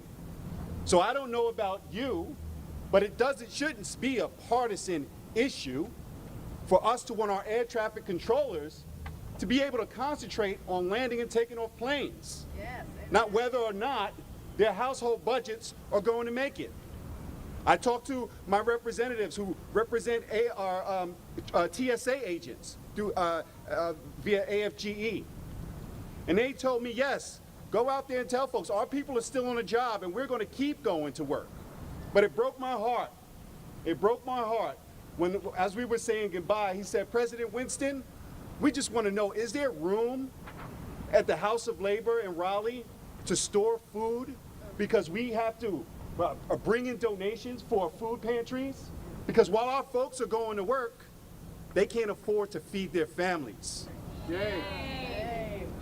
And our federal workers are suffering from PTSD because they have been squarely in the bullseye of this Trump White House and this war on workers for the past 9 months. They have faced rifts, mass layoffs. They have seen their collective bargaining rights stripped away and then given back. But I'm here to tell you that labor is leading the fight. Just within the past hour, our unions were able to win in federal court to prevent the Trump administration from firing workers during this shutdown.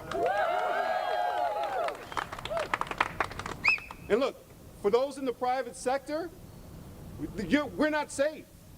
Everything that they're doing to our federal workers is a warm-up so that they can focus their energy on private sector workers, especially those who have unions. So our message couldn't be more clear. What we need you to do out there, we need you to reach out to all your congresspeople, both Democrat and Republicans. Tell them to get in a room together. Figure out how to compromise. Put American workers first, fund the government, and fix the health care crisis. Thank you all very much for having us.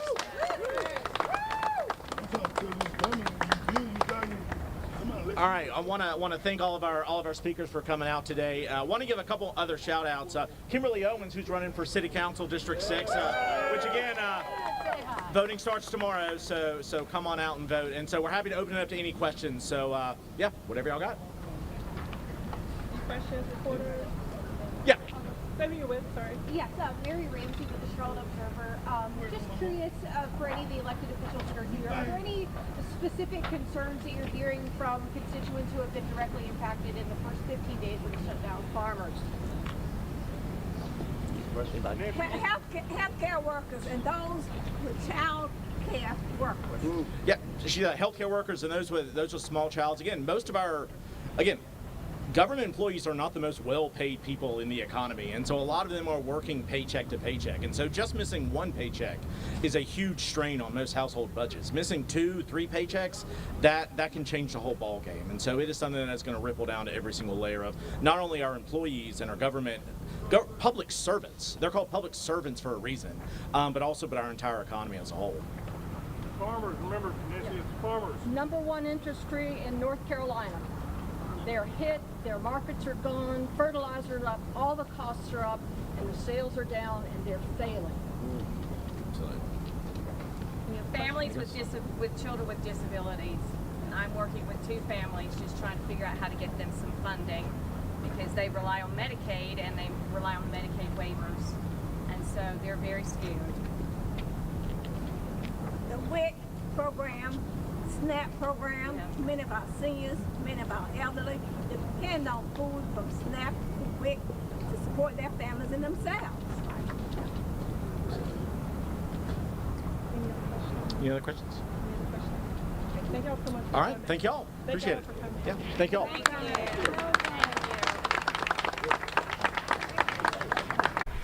All right, a very interesting discussion there. We're actually going to have one of those representatives with us live in the next few minutes. So come back after this 2-minute break. We'll see you after this.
All right, welcome back, guys. We are going to go real quickly to an anti-ICE rally in Connecticut, New Haven, Connecticut, that is, before we get back here to our North Carolina representative to talk about the government shutdown.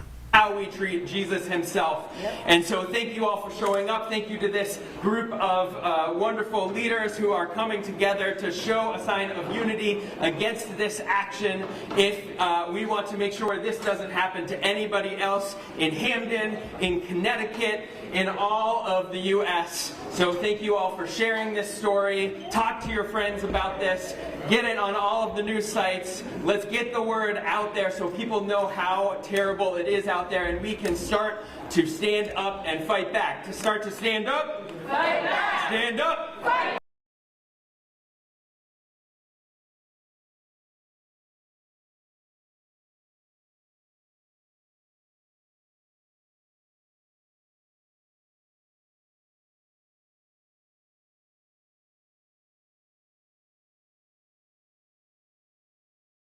All right, looks like we lost our shot, guys. Sorry about that. We are going to take a quick weather update, though, with Majestic Storm.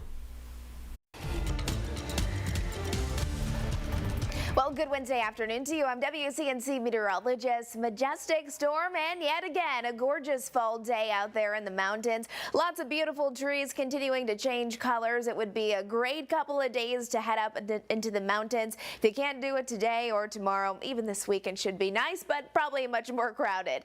Taking it on home, though, you can see lots of sunshine out there from Dallas to Monroe, Lake Norman, even right here in the Queen City. Hardly any cloud coverage whatsoever. I mean, yesterday was gorgeous, wasn't it? And if you liked yesterday's forecast, well, simply put, you will love today's as well. It's going to be warm and dry with temperatures near 80 degrees. We do have a dry, cold front moving in. It's going to slightly drop down our temperatures, especially by Friday. But then this weekend, make those outdoor plans on Saturday, because on Sunday, that'll be our next best chance to actually get some more rain showers. Yesterday, we topped off at 81 degrees, and today, we're going to do it all over again. Again, we're looking at low 80s, low humidity, and nothing but clear, sunny skies for us. There's the afternoon ahead. Hopefully, you can get outside and enjoy it. Maybe you need to do some lawn work. It'd be a great day for that. Or if you pick up the kids after school, send them out to play. It's going to be a perfect day. Now, if you're up in the mountains today, you have the right idea. Upper 60s across Banner Elk, low 70s in Boone, topping off at 70 degrees this afternoon in Blowing Rock. Looking towards the foothills, we're mainly seeing a mix of upper 70s and low 80s, again with more sunshine than cloud coverage. Once we bring it back to Charlotte, again plan for low 80s for us. Gastonia, 78 though up towards Statesville, and 79 for Lancaster and Monroe, so a few degrees above where we should be. Now, if you've spent any amount of time outside over the last few days, yeah, I'm sure you have noticed how gorgeous it is, but have you noticed that the humidity has been really low? You can plan for that again today, and then a dry cold front is going to not only drop down our temperatures, but it will bring in drier conditions, which will allow for the dew points to even drop more, so that crisp fall air early in the morning will be very noticeable as we're heading through Friday. Look at that. Waking up to upper 40s. Are you ready for it? We'll likely see a mix of upper 40s and low 50s in Charlotte, and remember, even cooler across the mountains. This weekend, Saturday, it gets warm, and then Sunday we do start to see slightly cooler daytime highs, and you can see in our futurecast here, I mean, we're under a strong ridge of high pressure today that is going to allow for that sunshine to shine bright really all across the Carolinas. Be a good evening to even have some dinner outside out on a patio or take an evening walk.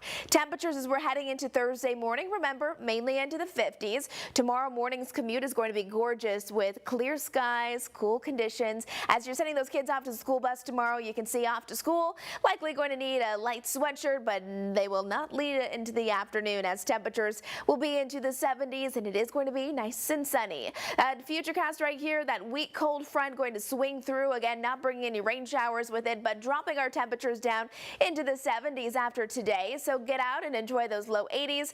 Still very comfortable Thursday and Friday, and then those rain chances. We won't really have our next best opportunity until Sunday. You can see this cold front. We'll be watching it over the weekend as it continues to swing into the area. I think about a 50% chance seems about right now, meaning not everyone everyone will receive the rain, but I think that's going to be our best chance as we're looking towards that Jerry Hunt Supercenter 7-day forecast. Enjoy the beautiful weather. I mean, it is going to be stellar. Low 80s today, 70s as we're heading into Thursday and Friday. Have a great one.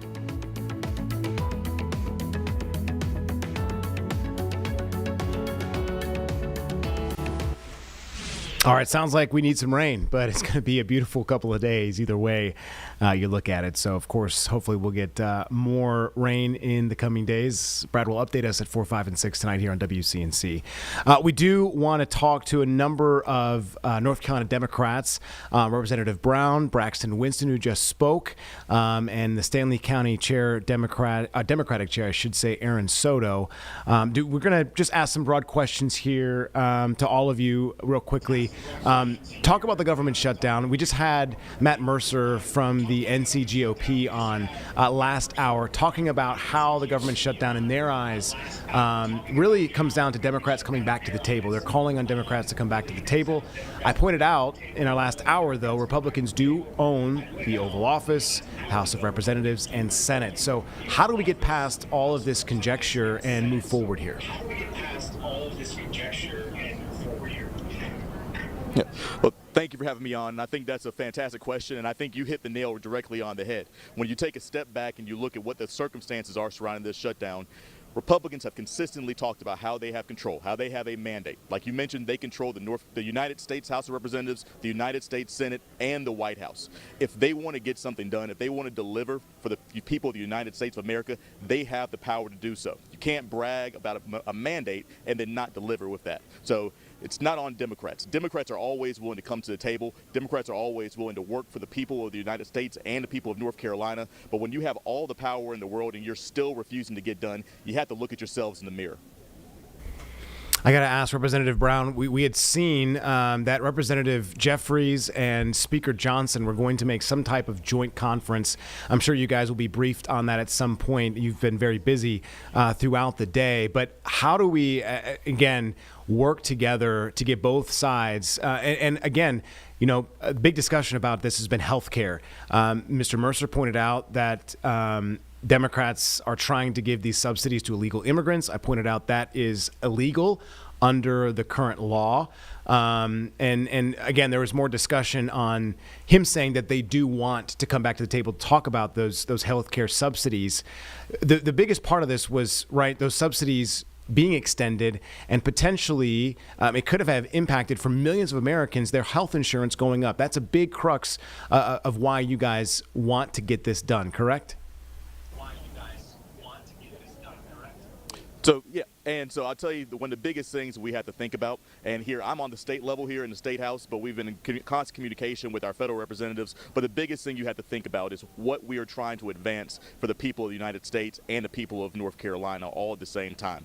And at the end of the day, we have to look at what policies are really going to affect folks. Like you mentioned, it's illegal to give those subsidies to illegal immigrants. What we want to make sure we're doing is thinking about what policies are being affected that will help the average everyday American and average everyday North Carolinian. And right now, there's 140,000 North Carolinians who are furloughed because of this government shutdown. There are veterans who are having to go to food pantries to go out and get food because they're not having income coming in, and their families are struggling. Prices of grocery are through the roof, utility bills are skyrocketing. All these things are impacting average everyday North Carolinians and average everyday Americans. So what are we doing as elected officials? What are our Congress folks doing to make sure that they are taking care of the average folks and not worrying about petty squabbles? Because at the end of the day, the few things that they're fighting over in D.C. are not impacting the vast majority of Americans, but the vast majority of Americans are hurting because they're refusing to make these changes.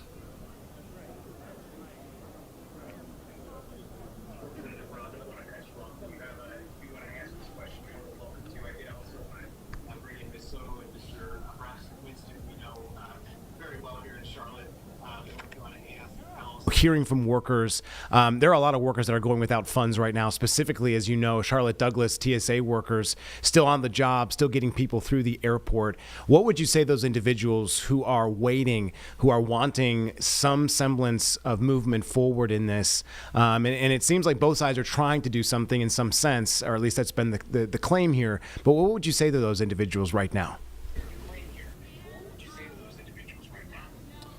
Well, what I would tell you is what they've told me. Tell them, excuse me, is what they told me. Their union has got their back. We are working and fighting for them, whether that be in the courts or at the negotiating table. Those folks want Congress to do their job, to get in the room, put working people first, fund the government, and fix the healthcare crisis. These workers are tired of being political pawns in the Trump White House's war on American workers. The past 9 months, this hasn't just started with the shutdown, the past 9 months have been hell for federal workers, whether they're at the airport, whether they're working in our VA hospitals, whether they're working on our military bases, or keeping our air and water and food safe. They want to stop the games and let them do their jobs to keep the people of America safe. A lot of folks, Mr. Winston, have been asking me as well how these individuals are getting by, without paychecks, and I have to wonder. There's got to be some sense of I guess just wondering when this is going to end. Day 15, when we get to that, will be one of the longest government shutdowns we've seen at some point, and it really does seem that both sides are quite far away on how to get this back on track. What do you think could be maybe something that the Democrats could use as maybe a bargaining tool? Is there anything in, up Democrats' sleeve that they could use to bring Republicans to the table to talk about health care, to make sure that these subsidies are extended, and to make sure that millions of Americans aren't going to lose their health care and can afford it? As we saw in North Carolina, the governor wants to expand and to continue to give people health care. So it is going to affect North Carolinians as a whole. What would you say to that, can I ask? So to the first part of your question, right now many of our federal workers in North Carolina are still either at work and having a partial paycheck.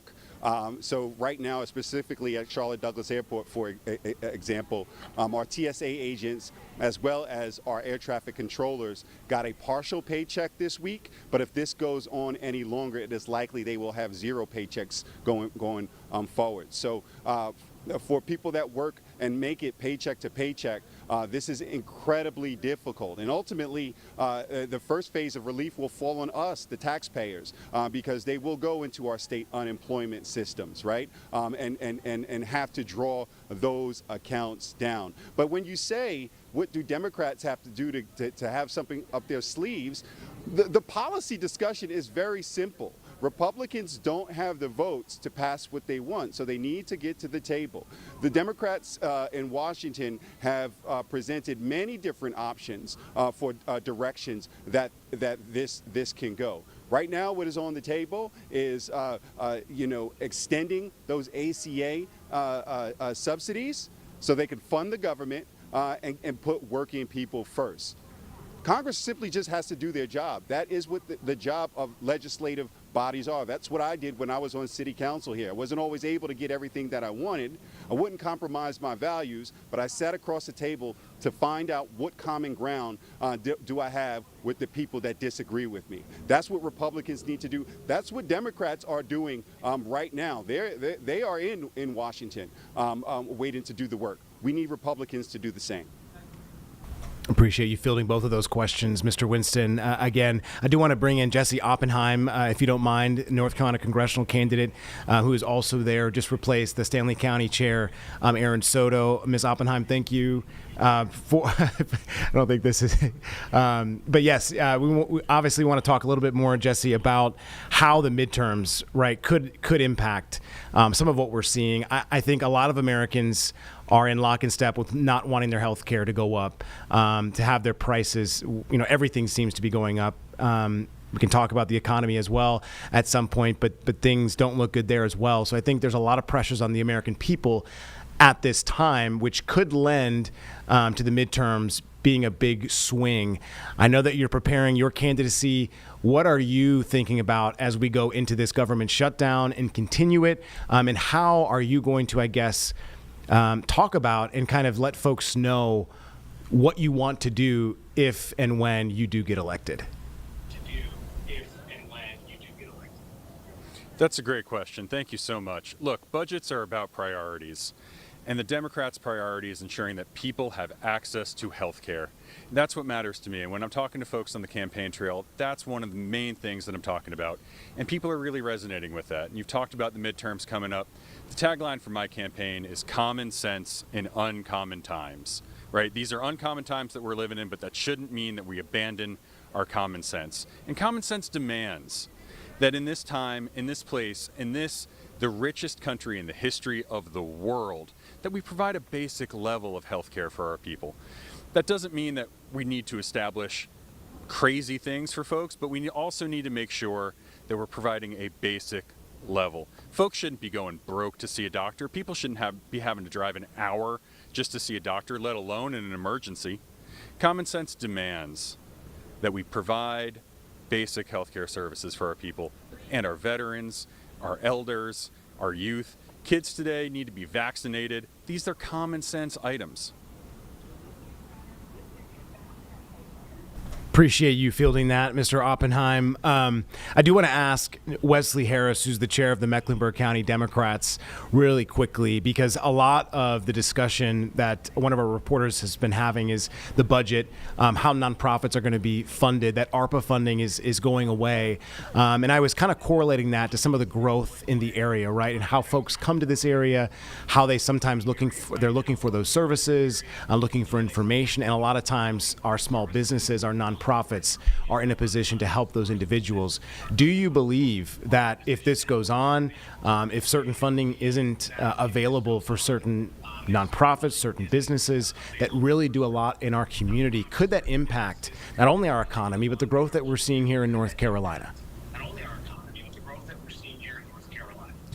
Yeah, absolutely. And so, if you want to have a city that is growing and flourishing, you have to have those investments in it. And that depends on everything. Healthcare is a huge sector. Actually, in North Carolina, I think almost every single state, the largest employer is either a hospital or the education system. And that's true here in Mecklenburg County, too, where Atrium is the largest employer in Mecklenburg County. And so if folks don't have access to their health insurance and don't have access to those subsidies, it's not just the people who are not getting those subsidies that are going to get hurt by that. Because two things happen when you get hurt, when you get sick, and you go to the doctor and you don't have insurance to pay for it. Number one is you go into bankruptcy. Number two is that those costs are passed on to everybody else with insurance. So if you're sitting at home thinking that, oh, I have insurance, I'm not going to be affected by this, you are.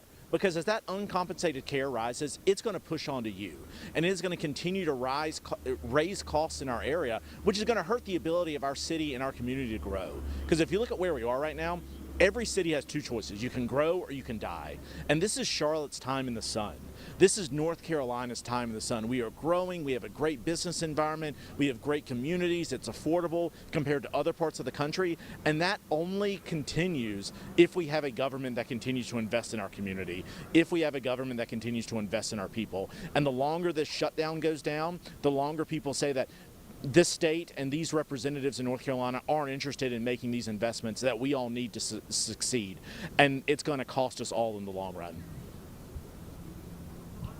Mr. Wesley Harris, appreciate you and your answer there. I do want to thank Ms. Erin Soto, Mr. Braxton Winston, Representative Terry Brown, and Mr. Jesse Oppenheim. Appreciate all of you for speaking with us here on WCNC Plus and our stream and really making the time because, as you all know, many folks are listening and waiting for something to happen, and we know there's a lot of work on either side to be done. We appreciate you guys doing that work. Thanks again for your time. Absolutely. All right, we're going to take a quick so 2-minute break, folks. Close this hour out and send you to the 4 o'clock show here in just a few minutes. We'll see you back in 2 minutes.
All right, thank you for coming back, everybody. FBI Director Kash Patel is speaking right now on making America safer. We'll go to him.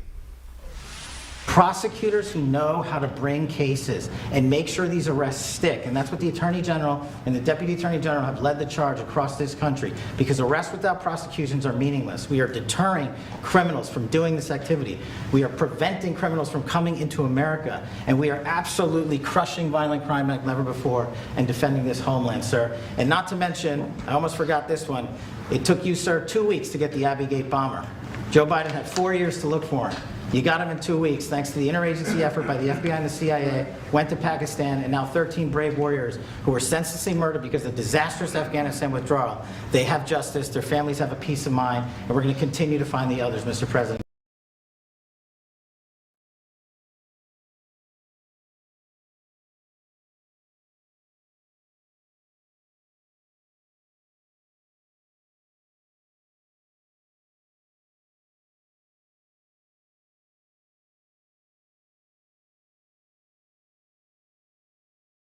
Have a peace of mind, and we're going to continue to find the others, Mr. President. On behalf of the FBI, sir, I just want to thank you. Thank you very much, Chris. Great job. Very good. Very impressive. Ken, would you like to say something? Yes. President Trump, the men and women of law enforcement say two things to me repeatedly. First, you have taken the handcuffs off them and let them do their jobs, and you let cops be cops.